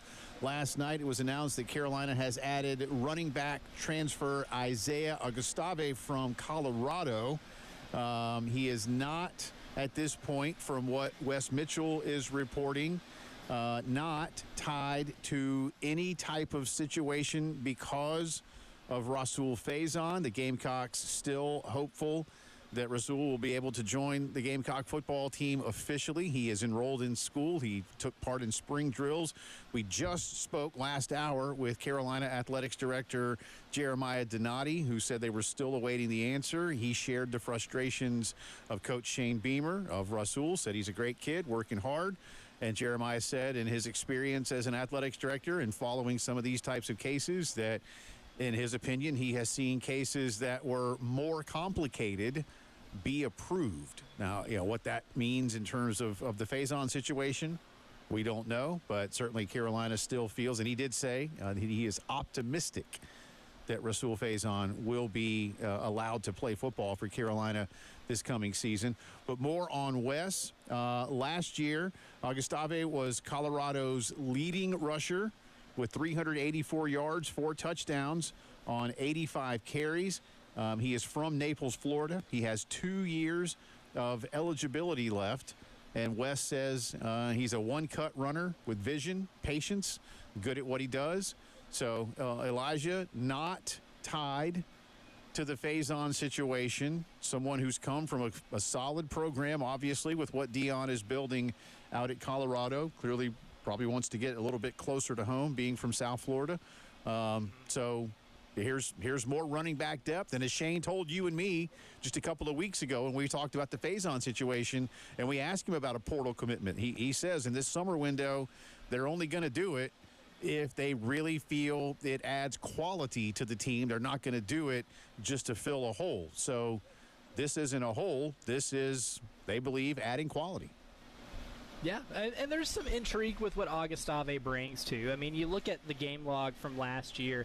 He only had one game where he carried the ball more than 15 times. And in that game, he carried 22. That was against Cincinnati back in October. And he ran for 91 yards. So he's not a high-volume runner. But, I mean, with a 4.5 yards per rush average, he's pretty efficient, with what he does whenever he gets the ball. And running the ball wasn't necessarily a strength of Colorado last year. They didn't really have a great run-blocking unit, and that's kind of been a common denominator with the first two Deion Sanders-coached Colorado teams, is that the offensive line in some areas lacking. 2 years ago, 23, it was pass protection and run blocking. This year, they're better in pass protection, but still not the greatest run blocking unit. So I think we've really yet to see what he can do at a high level. And he had limited carries in his first year at Arkansas, because this will be his third school, but his second trip into the Southeastern Conference. I think at least, assuming Faison comes back, it's more depth, it's more options to be able to use. And if Rasul's not able to play and you have to kind of go running back by committee this year, you can divvy out carries because he's shown he can still be productive without having to be a 20 rush per game player, right? I mean, he's operated well within a committee, which is kind of what Colorado did last year. So really it serves two different purposes. For someone who's played at a high level, let's face it, other than the kids that are still on the team, Elijah, guys like Attaway that have come back and the guys that are already here, Fuller, Faison was a group of five guy. And now here comes Augustave having at least played in the Big 12. It's just interesting to me. I don't put any judgments on this or who does what and who's better than whom, but this is a power conference transfer in. What does that tell us about other than again just adding depth? But I think that's at least an interesting factor in this, that this is a transfer from a known program, I don't say known, but a bigger program than others. Yeah, well, a program that certainly had the eyeballs of America. I mean, a Colorado transfer in the year 2018 is different than a Colorado transfer in 2025, right? I mean, the Deion Sanders factor is incredibly real. We see that reflected in ratings and how they're portrayed and talked about on a daily basis, where Colorado really hasn't been talked about at that level since they were winning a national title in the 90s, right? Like it's been a while since they've been that relevant, but he's no stranger of playing in places with big expectations and a lot of eyeballs. I think that part helps too. I mean, even at Arkansas, he didn't get a ton of carries, but he carried the ball 35 times in his freshman season and scored a touchdown in one of those games. So he wasn't like a centerpiece of the offense, but this is a kid that's no stranger to playing at this type of stage, which is a benefit. It absolutely is a benefit, even if he wasn't as incredibly productive at Arkansas just because he was a true freshman. I think him being at Colorado last year and having that moniker of at least being a leading rusher for a school that won a lot of games last year, it proves that you can fit him into an offense productively and him be a plus for you. And if you're adding guys to the running back room, you don't just add guys to the running back room just to have more bodies and buddies in that room, right? You're not adding the power of friendship for no reason. You're doing it because there's somebody that can actually help you. And he at least shown that in a crowded running back room can find a way to be productive. Right. We'll have more on this as we get, more details on what he's done. But, again, Isaiah Augustave from Naples, Florida, played at Colorado last season, the Buffalo's leading rusher last season, although, as Elijah said, not with tremendous production because that's not what they do. And, of course, Shedeur threw for, 4,000 and something yards last year, so they like to toss the ball around the ballpark more than they like to run it around the ballpark. But he is now. A fellow named Travis Hunter they could throw to. Yeah, he was all right. He was all right. That too. Yeah. I think he Good won to utilize him. He won a trophy or two or a couple, or more. But anyway, Isaiah Augustave, the newest Gamecock football player, that was made official last night. All right, stay with the Gamecocks, and we'll have more on this fully in the drive around the SEC. But the ACC-SEC Men's and Women's Basketball Challenge matchups have been announced for South Carolina. The men will host Virginia Tech. That'll be on Tuesday, December 2nd. And the women will be at Louisville on Thursday, December the 4th. Again, we have all of the matchups for both slates, men's and women's. They'll all take place between Tuesday, Wednesday, and Thursday of that first week of December. We do not, as of yet, have tip times from ESPN. Again, Mickey is busy still, as we all know, this week doing football times. So as soon as they get around at the Mouse to basketball, they'll let us know. But at this point, we know the dates. And again, we'll have the full slate of men's and women's matchups, including some very intriguing ones on both sides coming up in the drive around the SEC. But again, Carolina men will host Virginia Tech. Dawn Staley's team will travel up to Louisville that first week of December.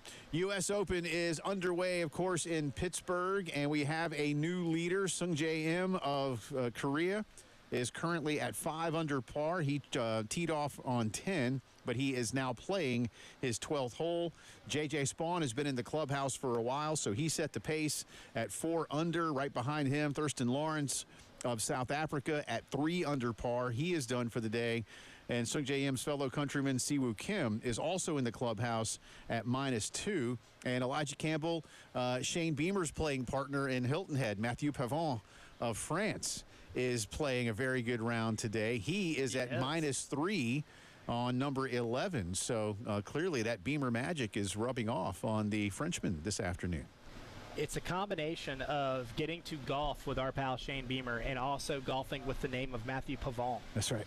It gives us more excuses to get to say his name. I feel very distinguished. It's just fun to say. A big group at 1 under par that includes Thomas Dittrey from Belgium, Brooks Koepka, Colin Morikawa, Patrick Reed today. I know I'm not a big Patrick Reed fan.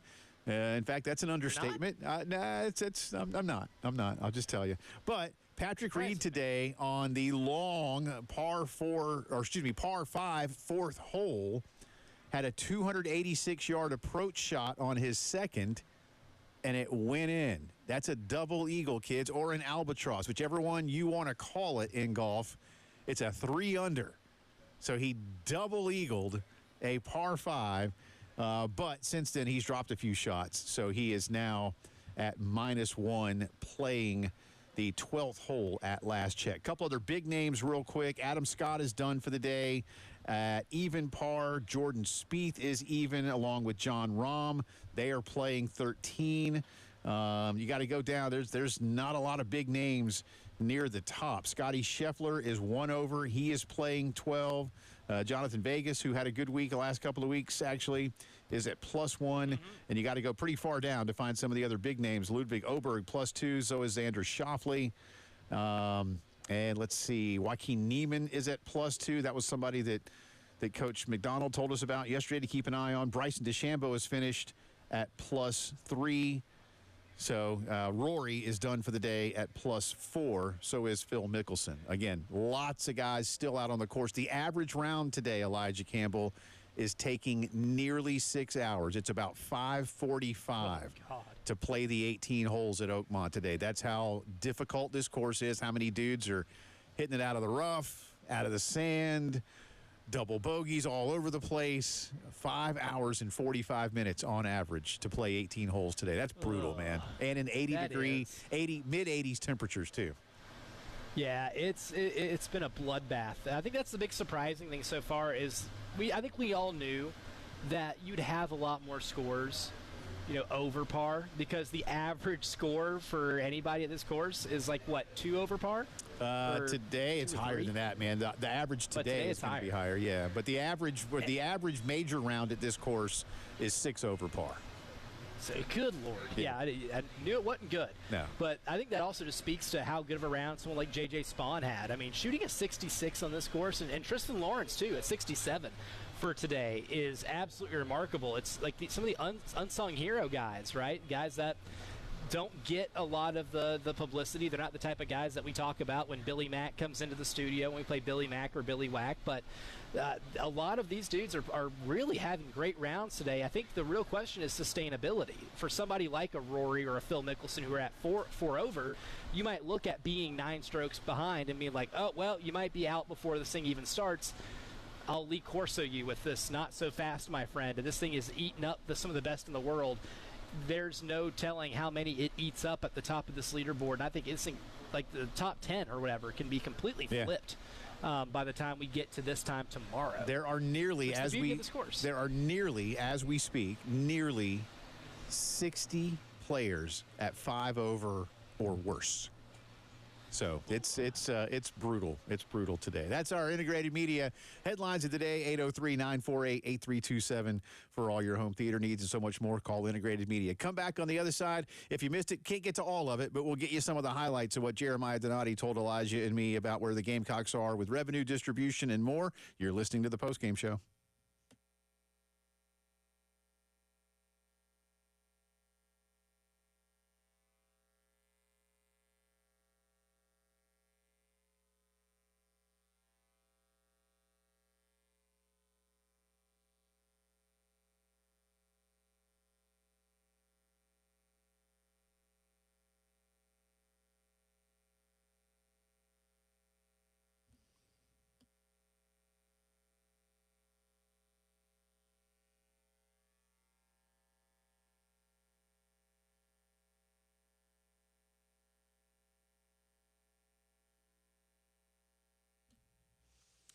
All right, so it's raining across a lot of the Midlands right now, and this isn't a pat on my back, other than I kind of knew it was gonna. So typically, I will take a little time to try to get on the treadmill and just stay in shape. But today, I took that time, and I used my Toro Time Master lawnmower from Kato's Power Equipment to cut the grass because I needed to cut the grass before the storms came. So I did that today, and you know what? I could do it really quickly, even on a work day, because that's what I've gotten at Kato's. They've put me into the right lawnmower. Let them do that for you as well. All my Toro equipment. Again, the Time Master is fantastic. I love that thing. The new Flex Force power equipment that I've got, battery powered and works like gas powered. I'm telling you, it's like you can go to the big box place and buy off the rack, or you can go to a tailor and get that custom made for you. That's the difference at Kato's. In business since 1983, family owned, 4012 West Beltline Boulevard. Do your lawn better with Kato's.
All right, welcome back in. Jane Elijah with you. Jeremiah Donati, Carolina's athletics director, joined us earlier on the program. And one of the big things, of course, all across the country is how schools are planning to share revenue with athletes now that the House settlement has been approved.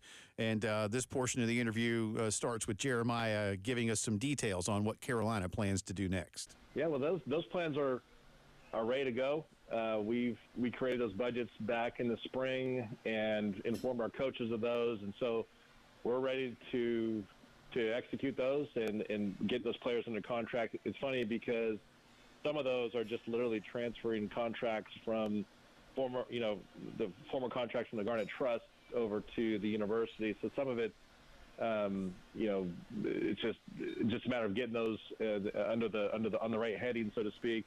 But there's also, this is interesting, and this is kind of pertinent to our conversation. I literally was just talking to a staff member. We had our first real NIL deal submitted through the clearinghouse through NIL Go, which was kind of historic. It was a football player, not to be named, submitted a deal for an autograph session. So I thought that was kind of interesting to kind of witness history on my way to get to the office to talk to you guys. So it's all in play. It's kind of surreal to think that it's here. We talked about it, for the past year. You've only heard me talk about it for 6 months, but all of us as athletic directors have been talking about this for a year, and to see it, here now is surreal. So it's exciting. I mean, there's a lot of optimism, I'd say, coming out of Destin and then NACDA and Orlando, which is where I was earlier this week. Mm-hmm. Overall, the sentiment is one of optimism. Jeremiah, that kind of leads me to the question that I had for you, because it's such a new world now that the House settlement's going to take place and the revenue sharing is going to be happening. I think a lot of people have questions as to what that leaves with NIL Collective. So, but my question to you is, how does this change the relationship with the Garnet Trust, or does it change really anything at all from that standpoint? Yeah, it changes it significantly in the sense that, I think one of the questions that fans have, or that I've heard, is that they say, well, how are these NIL deals how are they going to pass? What are we going to do about NIL? And the answer is, well, we're taking on that role of paying the players, because NIL the last couple of years has not been NIL. It's been pay for play. The value of a player has been the value to the team, not the marketing value, which is what NIL was intended to be. So, that's quite a shift in mindset. And so getting our fans there, getting all fans there, getting our players there, getting our coaches there is just going to take a little time. And so, back to your question about NIL collectives, they're going to look different, because they're just not going to be able to operate as they were. There was some statistic as Deloitte was creating this clearinghouse product, this NIL Go. The data they had looked at looking backwards, there was over 70% of those deals would not have passed muster, because they were way above market for the value of services. Just candidly was nowhere even in the ballpark. And so that's going to be a market correction that we're all going to have to just live with and accept, and understand that NIL is not going to be as much of a recruiting tool as it has been in the past. And I think, the downstream effects of that is that will tamp down, I think, some of the transfer portal activity we saw, which I think is probably a good thing. One, just because there will be, not as much chaos in the system, but two, we got to remember that all of our student athletes are students as well. And so to think about transferring 3 or 4 or 5 times in your college career is just not setting a young man or a young woman up for success. And so I think, I'm not saying that transferring is a bad idea. I think if there's a better place for you, then by all means you should be able to go explore that. But I think when you're really talking about going someplace and leaving year after year after year, I don't think that's in the best interest of any student athlete. Talking to Jeremiah Donati, Carolina's athletics director here, as, of course, just last week, the House settlement was approved by Judge Wilkin out in California. It begins to be implemented ahead of the next school year. How much can you share with us about your specific department and the allocation to the athletes? What percentages have you guys decided upon when it comes to football, basketball, baseball, et cetera? Or is that work still being done, or is that something we might not be privy to? No, we're just not privy to, just for this reason. It's this won't surprise you. It's proprietary just for competitive reasons. You can imagine that any number you put out there becomes a target for a competitor. So our numbers are all very healthy. We've announced we're at the top of we'll fully participate. But for competitive and proprietary reasons, you're not going to see any athletic departments announce what they're doing. In fact, a couple of my colleagues who did that earlier in the spring have since backtracked on that. So, I'm not trying to be coy with you all. It's just something that we're going to keep in house for now. And so, but I think all of our coaches would tell you they feel good about it. And what's interesting too is that just for this year, there was an interesting loophole that a lot of us took advantage of, and that is if you were able to front load some of these contracts before the rules changed, you could kind of change the proportionality of those distributions this year and for this year only. In other words, if you were able to, say, front load some football contracts with before the rules change, you could take some of football's rev share and give it to a sport like baseball, for example. So that's probably the best and clearest example I could give you. But so what I'm telling you is that those percentages will be a little different this year than they will be traditionally in the future. Okay. Anyway. Yeah. Well, and it makes sense to keep it competitive. I understand that part of it too. Go ahead, Elijah. Yeah, and that's one thing I was kind of going to lead to here as well. I mean, what's that conversation with the coaches like in terms of like getting what they need as well? I mean, you mentioned that you think all the coaches are really happy with what they're going to be able to be receiving and allocated. But what kind of goes into those type of conversations too, in terms of just getting and making sure that all of your programs get what they need? Because I think that's one of the most untalked about hurdles of what universities are going to be facing now in terms of having to distribute this money across the board. Yeah, that's a great question, Elijah. So here's the way I would put it, and I probably misspoke when I said all of our coaches are happy. I think they're content, because any coach would tell you that they want more. They should want more. But the reality is when you're playing with a hard cap, which we are for the first time ever, it's a zero-sum game. So I give to men's basketball, I take away from this sport. I give to women's basketball, I take away from that sport. I give to football. There's only so many resources that could go around, so you've got to find, a mixture that makes sense, and you've got to kind of determine where the program is. Is it a program you need to put more resources behind because, maybe you were lagging? Obviously, football is going to be we're going to kind of start there, and every school that has a football program that wants to be competitive is going to start there. You've got to feed the beast. It's not breaking news or a shocker that football's paying the bills, and it's paying by a long shot. So you've got to make sure that you keep that program healthy and they've got what they need. But you've also got to find a way to strike the balance. I tell you this, you want to keep your coaches content and competitive. It's just impossible. It's going to be impossible to do it perfectly, because there's always going to be one coach that says, hey, this school is doing more, these schools are doing more, and they're not wrong. There's always going to be one school that's doing a little bit more in some sport because that's a sport they've identified they can either be more competitive in, or they've got a bigger tradition in, or whatever the case may be. And I think the best example I could give you is some of these traditional basketball powerhouses. You've heard that some of these are taking maybe a little bit less on the football side to feed the basketball side. So those are just decisions that institutions are going to have to make. I think on one hand, it's kind of exciting to think that people can make those decisions. And of course, that's, irrespective of any future rule changes or legal challenges. But I think it's a good thing for schools to be able to decide what they want to do. Jeremiah, let's shift over, and you mentioned it just a little bit. Turn that. There you go. Good stuff from Jeremiah Donati. And again, the entire interview, we had him for about a half hour, is on the YouTube page. Elijah, as we said earlier, apologize, sorry for that, right in the microphone. Not sharing those percentages is. I get it. Maybe some things leak out here or there from various schools across the country, or some schools may be, for lack of a better word, proud of how they come up with a formula. But I didn't really think of it when we were asking that you might need to keep that in-house just so it's not used against you in some way, even if your numbers are good. Right. Well, because let's use like Georgia, for example, right? Say they are spending 75% on their football, right? And a school in South Carolina's position is maybe spending like 70 or 71. Like Georgia would be spending a larger percentage of that in this hypothetical. And if those were released, Kirby Smart could negatively recruit South Carolina because he could say, look, we give more of our money to football than they do. We have more that we can give you legally than they do.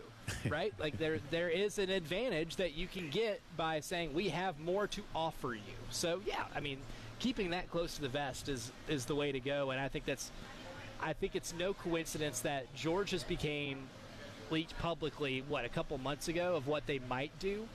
And if there was a backtracking by the AD, I think that's probably the smart thing to do, is to not let the coaches in your other sports have recruiting disadvantages. Even if it offers you a football advantage, that would give guys like Mike White, Wes Johnson, all the coaches that you have at the University of Georgia that's not coaching football a disadvantage when it comes to recruiting. So that's something that you kind of need to keep in-house just to make sure that you're still able to recruit at a high level. Well, and I thought you made a good point about Jeremiah's agent hat being put on, when he used to work with Lee Steinberg back in the day before he got into college administration, on front-loading some of the deals and doing so before the deadline and things like that, that's pretty savvy from a fiscal standpoint, especially for a school like Carolina that needs to get out ahead of that curve. Yeah, absolutely, and be able to plan far ahead as humanly possible, right? Like playing the long game, ultimately more beneficial, and I think he's got that in mind. We'll come back on the other side, drive around the SEC time. Again, the full ACC, SEC basketball challenges, men's and women's slates have been announced. We'll revisit where the Gamecocks are going to be and a couple of really, really attractive matchups. Again, that's part of the drive around the SEC, and that's next.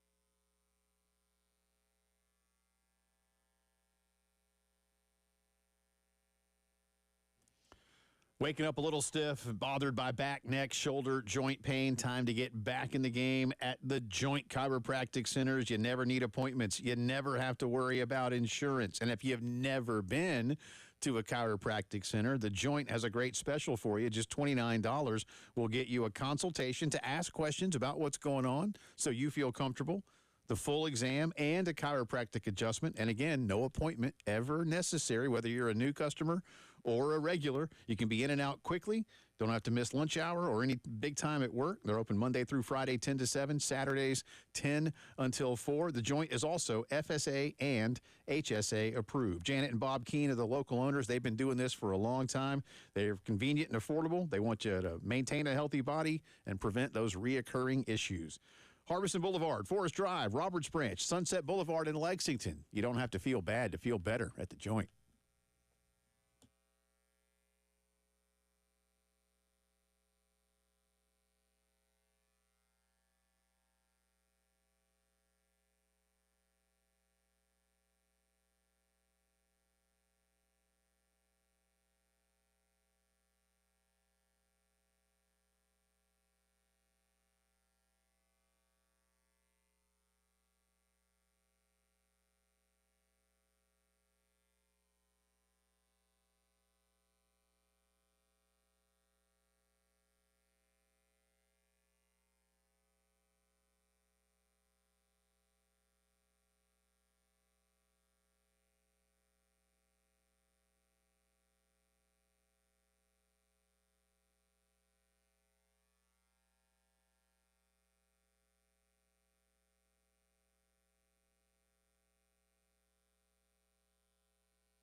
From the Wetzel's Automotive Traffic Studios, I'm Elijah Campbell with a few accidents to get to you that are causing some issues out on the roadways this afternoon. Starting with one on I-20 westbound at White Pond Road near exit 87.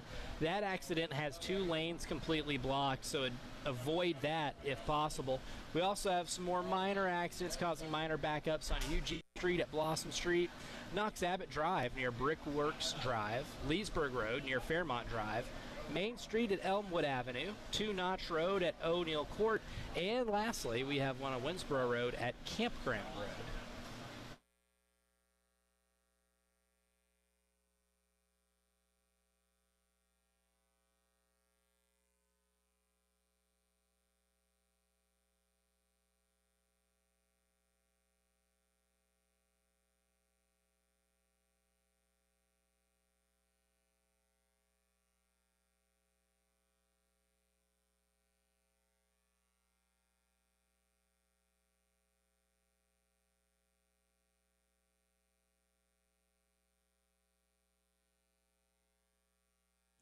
It is Drive Around the SEC time on this Thursday. Welcome back in. Jay and Elijah with you. I'm in downtown's Herndon Chevy Studios. Elijah Campbell out at Angry Fish Brewing in Lexington ahead of their 7th anniversary and or birthday celebration this weekend, or again, fine reason and or excuse to go drink some really good beer. All day Saturday, Yeah, right? Or at least absolutely. most of the day Saturday. Maybe not all day Saturday, but a good portion. I mean, from what I've been told, all day. So this is what the information I've gathered. It's Big J journalism here. It's All what right. we do on the post-game show. Sure. So they're going to have food here all day. Stony Creek Cigars will be with us for to grab your stogies for the party. So they're also providing stogies, and that Okay. sounds Wow. fantastic. I have not had one in a hot minute. Okay. Justin Petrie from 3 to 6, so there'll be some music as well. It's Stillhouse from 7 to 10, and there's some special beer releases as well, specifically for this event. They call it Lexi Mexi. That's their Mexican-style lager infused with lime and a hint of salt. Boat Cushion number 5, Blackberry Kush. It's their next installment of a hazy IPA with citrus and berry notes. Trust me, tried it today. Fantastic. All right. Highly recommend. Interest is And then piqued? for those who are, yes, interest is piqued. And I think one of the things they do here really well is a lot of their barrel-aged beers. They have a Batch 400. It's a rye Doppelbock aged in a whiskey barrel for over a year and then lagered for another 12 months to soften and mellow. A Batch 500, which is an imperial stout aged in 2 different whiskey barrels and then artfully blended to create a well-rounded barrel-aged stout. So we got a little thing for everybody. There are new IPAs for fellas like Jay and myself, and we have some barrel-aged stouts and other beers as well for everybody. I gotta tell you, it really fits the spectrum here. I am not always a huge barrel-aged stout kind of guy when it comes to beer or sours or things, but the boys out there, because of how meticulous they are, and now we've known them for a few years, they have gone into real detail on how they do this and how patient they are and how quite literally small batch these things are. I give them mad props for how they have come up with some of these flavors. And I joke a lot with my kids when I'm cooking about layers. Like I love things with layers, but those barrel-aged things they have, man, they tell you it's got this, and this. And sometimes those amalgams, if you will, just kind of, it just tastes like one thing. Nah, you can hit every single layer that the Angry Fish boys are doing when it comes to those. So I give them, big props for how they come up with those. And again, real small batch. So I am impressed with those. And the ones that you can just sip a little bit, it's almost like Take having slow. a little whiskey. It's nice, man. So I'll give them credit for that. All right, I got to quit talking about beer because I got stuff to do. Otherwise, I'll just keep talking about beer. Let's get. I know where you can get some. Yeah, Jay Phillips. well, I know again, where you can go to get some. May or if may you- not be sitting in a again, place. If you want to bring me a beer to have on tomorrow's show. You know what? I do have a breaking news update for Uh-oh. you. Dun, dun, We have dun, one dun. canned. It's sitting in the fridge right now. Sitting in the fridge right now. I'm staring at it right in the eyes of the Angry Fish logo. I'm making eye contact with this bad boy. It's got your name on it, Jay Phillips. Wow. Well, it has my name on it now, but what if it goes to your fridge tonight? Does it see my name in See- fridge tomorrow? That's where the drama comes in, Yeah. right? Stay tuned on tomorrow's episode of the postgame show is if it comes to Jay Phillips and it is delivered into his possession in totality. Find out. I can point it at this camera I'm looking at right now. In the meantime, bad news for really, you know what? I feel bad for this kid. I get it, though, but he's been so fun to watch. But Zakai Ziegler has had his request denied for a preliminary injunction that would have allowed him to play one more year of basketball. Today, Judge Catherine Kritzer heard arguments in Knoxville, entered her denial this morning. She wrote that Ziegler failed to demonstrate that he would succeed in his argument that the NCAA keeping him from playing is a violation under the Sherman Antitrust Act. She wrote, quote, "This court is a court of law, not policy. What the NCAA should do as a policy matter to benefit student athletes is beyond the reach of the Sherman Act and by extension, this court." So, again, he's been a really fun player to watch, Elijah, but I can't say I'm surprised that he tried to get a fifth year to play without any kind of COVID restrictions or anything else being part of the process. Yeah, man, I feel kind of conflicted in my take on my emotions on this because, like, I love Zakai Ziegler. Honest to God, man, one of my favorite college basketball players in my career to cover, because how many guys below the height of 5'10" are going to win 2 straight SEC Defensive Player of the Year awards? None. Yeah. None.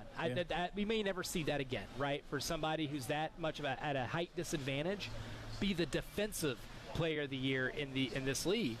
And for a guy who's been the absolute heartbeat and pulse for a program that has overachieved and has had their golden age under Rick Barnes. These are the best Tennessee basketball teams in the history of that program, and he's been the heartbeat of the entire program. He's a great player to cheer for, fun player to watch. But at some point, man, it's time. Yeah. I think all of us, at one point in our lives and our college careers, it's time to actually join the workforce, whether he be playing professional basketball overseas or whatever it is he wants to do in his post-college basketball career. We all get faced with that moment where it's time for us to join the force. Well, you know why if he he failed? would come back next year, he'd have been a LinkedIn Hall of Famer. You know why he came back. failed? Here's what he didn't. He just needed to go to the judge and say, "Judge, Ron Slay played here for like 18 years." There's precedent. Ron Slay's still enrolled. Yeah, he's still My playing. man Ron's enrolled.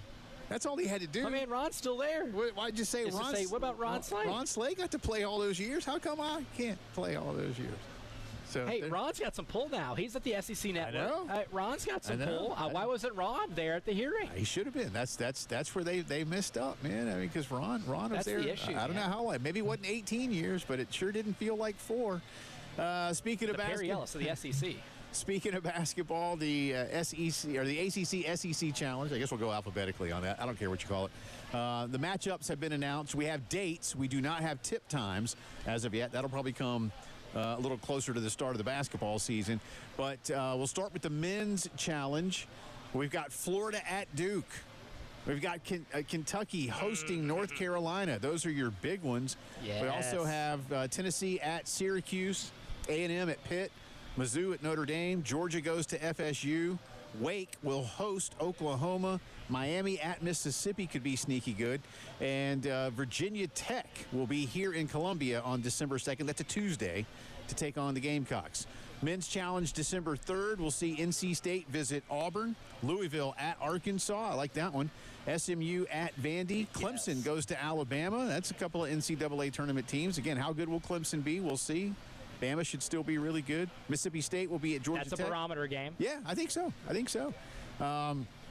Again, State at Georgia Tech, LSU at Boston College, and Virginia at Texas. Those are Wednesday, December 3rd. Now, also on December 3rd, the Women's Challenge begins. Kentucky at Miami, Tennessee at Stanford. Again, if this was 20 years ago, 30 years ago, boof, you got a game. NC State at Oklahoma, Georgia at Florida State, Auburn at Syracuse, Georgia Tech at Texas A&M, Virginia will visit Vanderbilt. And then on Thursday, December the 4th, LSU travels to Duke. That's got a real good potential. Florida will be at Virginia Tech, Notre Dame at Mississippi, North Carolina goes to Texas. Again, that one could be good. Clemson at Alabama. The only repeat, by the way, in terms of men's and women's matchups is Clemson going to Alabama, or even those two schools playing one another. They just both happen to be in Tuscaloosa. Arkansas at SMU, Pitt at Mississippi State, California will be at Missouri, and South Carolina, Dawn Staley, will take her team to take on a very strong Louisville program. Again, that'll be on Thursday, December 4. So dates between December 2, 3, and 4, tip times will be determined at a later date. But the national champs, Florida, going to Duke, and North Carolina going to Kentucky. Obviously, those are the highlights. They are. Quick question, Jay, before we hit this break. Which is your favorite non-Florida at Duke or UNC at Kentucky matchup? On the men's side? Mine's NC State at Auburn. Yeah, on the men's side. Mine's NC State at Auburn. That's delicious. Yeah, that one. Will Wade, baby. Will Wade versus Bruce Pearl. Give me all that. Yeah, I kind of think you're probably right. You know, that Clemson-Alabama game's strong. At least it has potential. It is. That's a close second. Yeah. That's a close third. Because I still like Louisville at Arkansas better. Yeah. Well, that one's a good one, too, because I think Louisville needs to be better next year, and they probably will be. They were pretty good last year, too.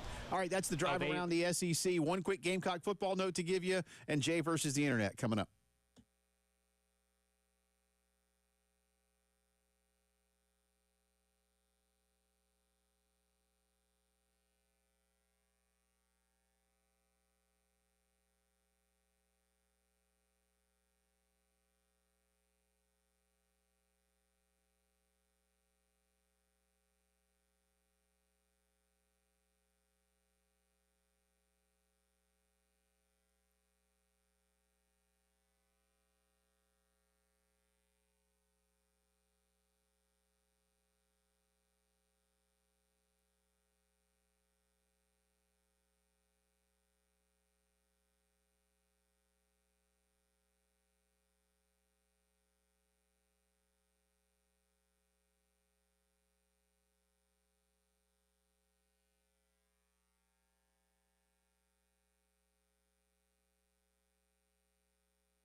All right, final few minutes of the program here on this Thursday. Tomorrow on the show, our own Cale Wilson will be back with us for a third time this week, covering 7-on-7 competitions down at Shane Beamer Football Camp. So looking forward to having Cale back in. I think he's doing it at 3:30 or so with some updates.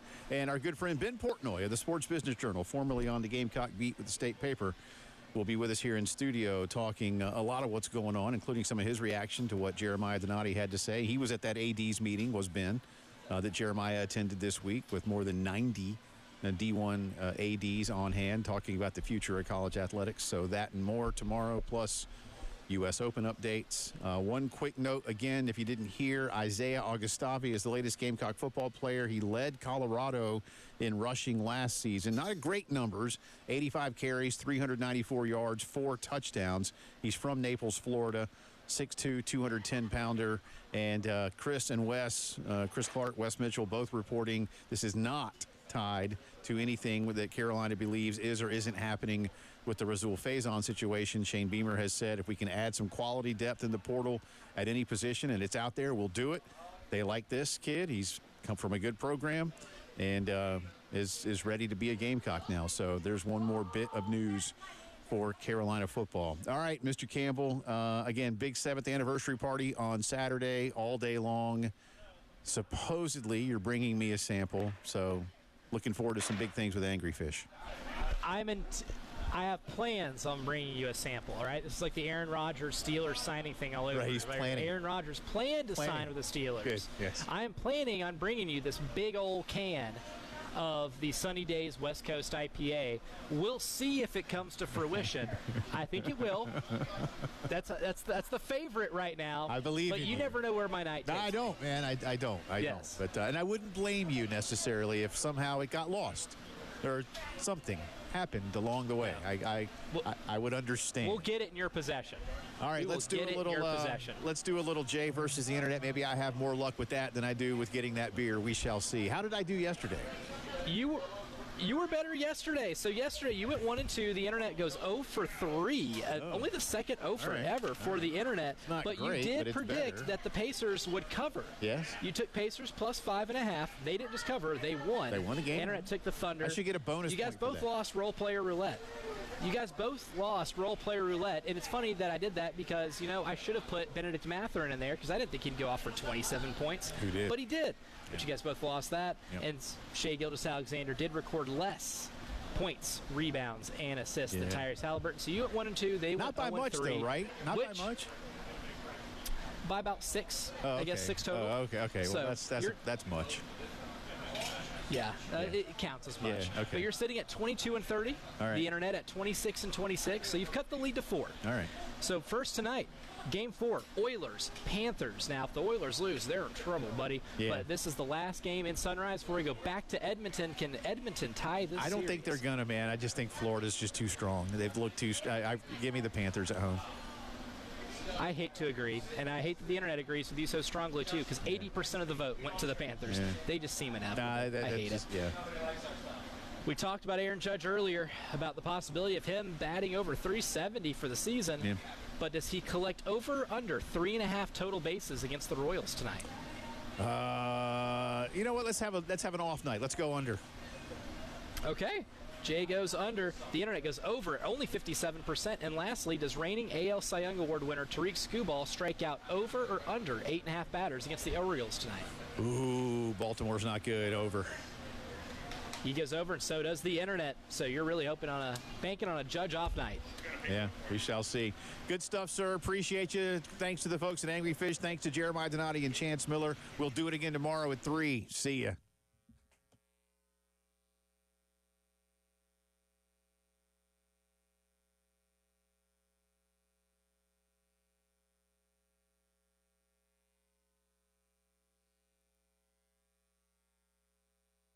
And one final note from our fantastic friends at Integrated Media. Listen, we tell you a lot about what they do with home theater. You also know by now, at least most of you probably do, that Integrated Media is also the owners and operators of ProSwing. And right now they have got some fantastic deals for Father's Day. So now's a great time, 20% off at ProSwing. Stop into either the OG location next to world headquarters of Integrated Media on Snapdragon Court in Chapin, or you can stop into the brand new location in Forest Acres on Forest Drive right next to Bonefish. Either place can get you some fantastic deals to celebrate with Dad or with you. And, of course, you got so many things you can do over there. I mean, more than 200 courses to choose from. It never rains at Pro Swing, and it's always air-conditioned at Pro Swing. It's fun to get out and play a little golf, but it might be fun to take Dad and have a couple of beers and enjoy what's going on at Pro Swing. Do that for Father's Day. Check them out at ProSwingColumbia.com.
From the Wetzel's Automotive Traffic Studios, I'm Elijah Campbell with a couple of big accidents to get to you that are causing some issues on the roadways. Starting with an accident that's got the left lane completely blocked. That's over at I-20 westbound at White Pond Road near exit 87. We also have another one on I-20 westbound, unfortunately, at Farrow Road near exit 72. That one has two left lanes completely blocked. So 20 westbound, not the place to go right now. Avoid that if you can. A couple more minor accidents with minor traffic backups here in town. One on Hugh G. Street at Blossom Street. The other over in Casey, over at Knox Abbott Drive. Looks like that one's near Brickworks Drive.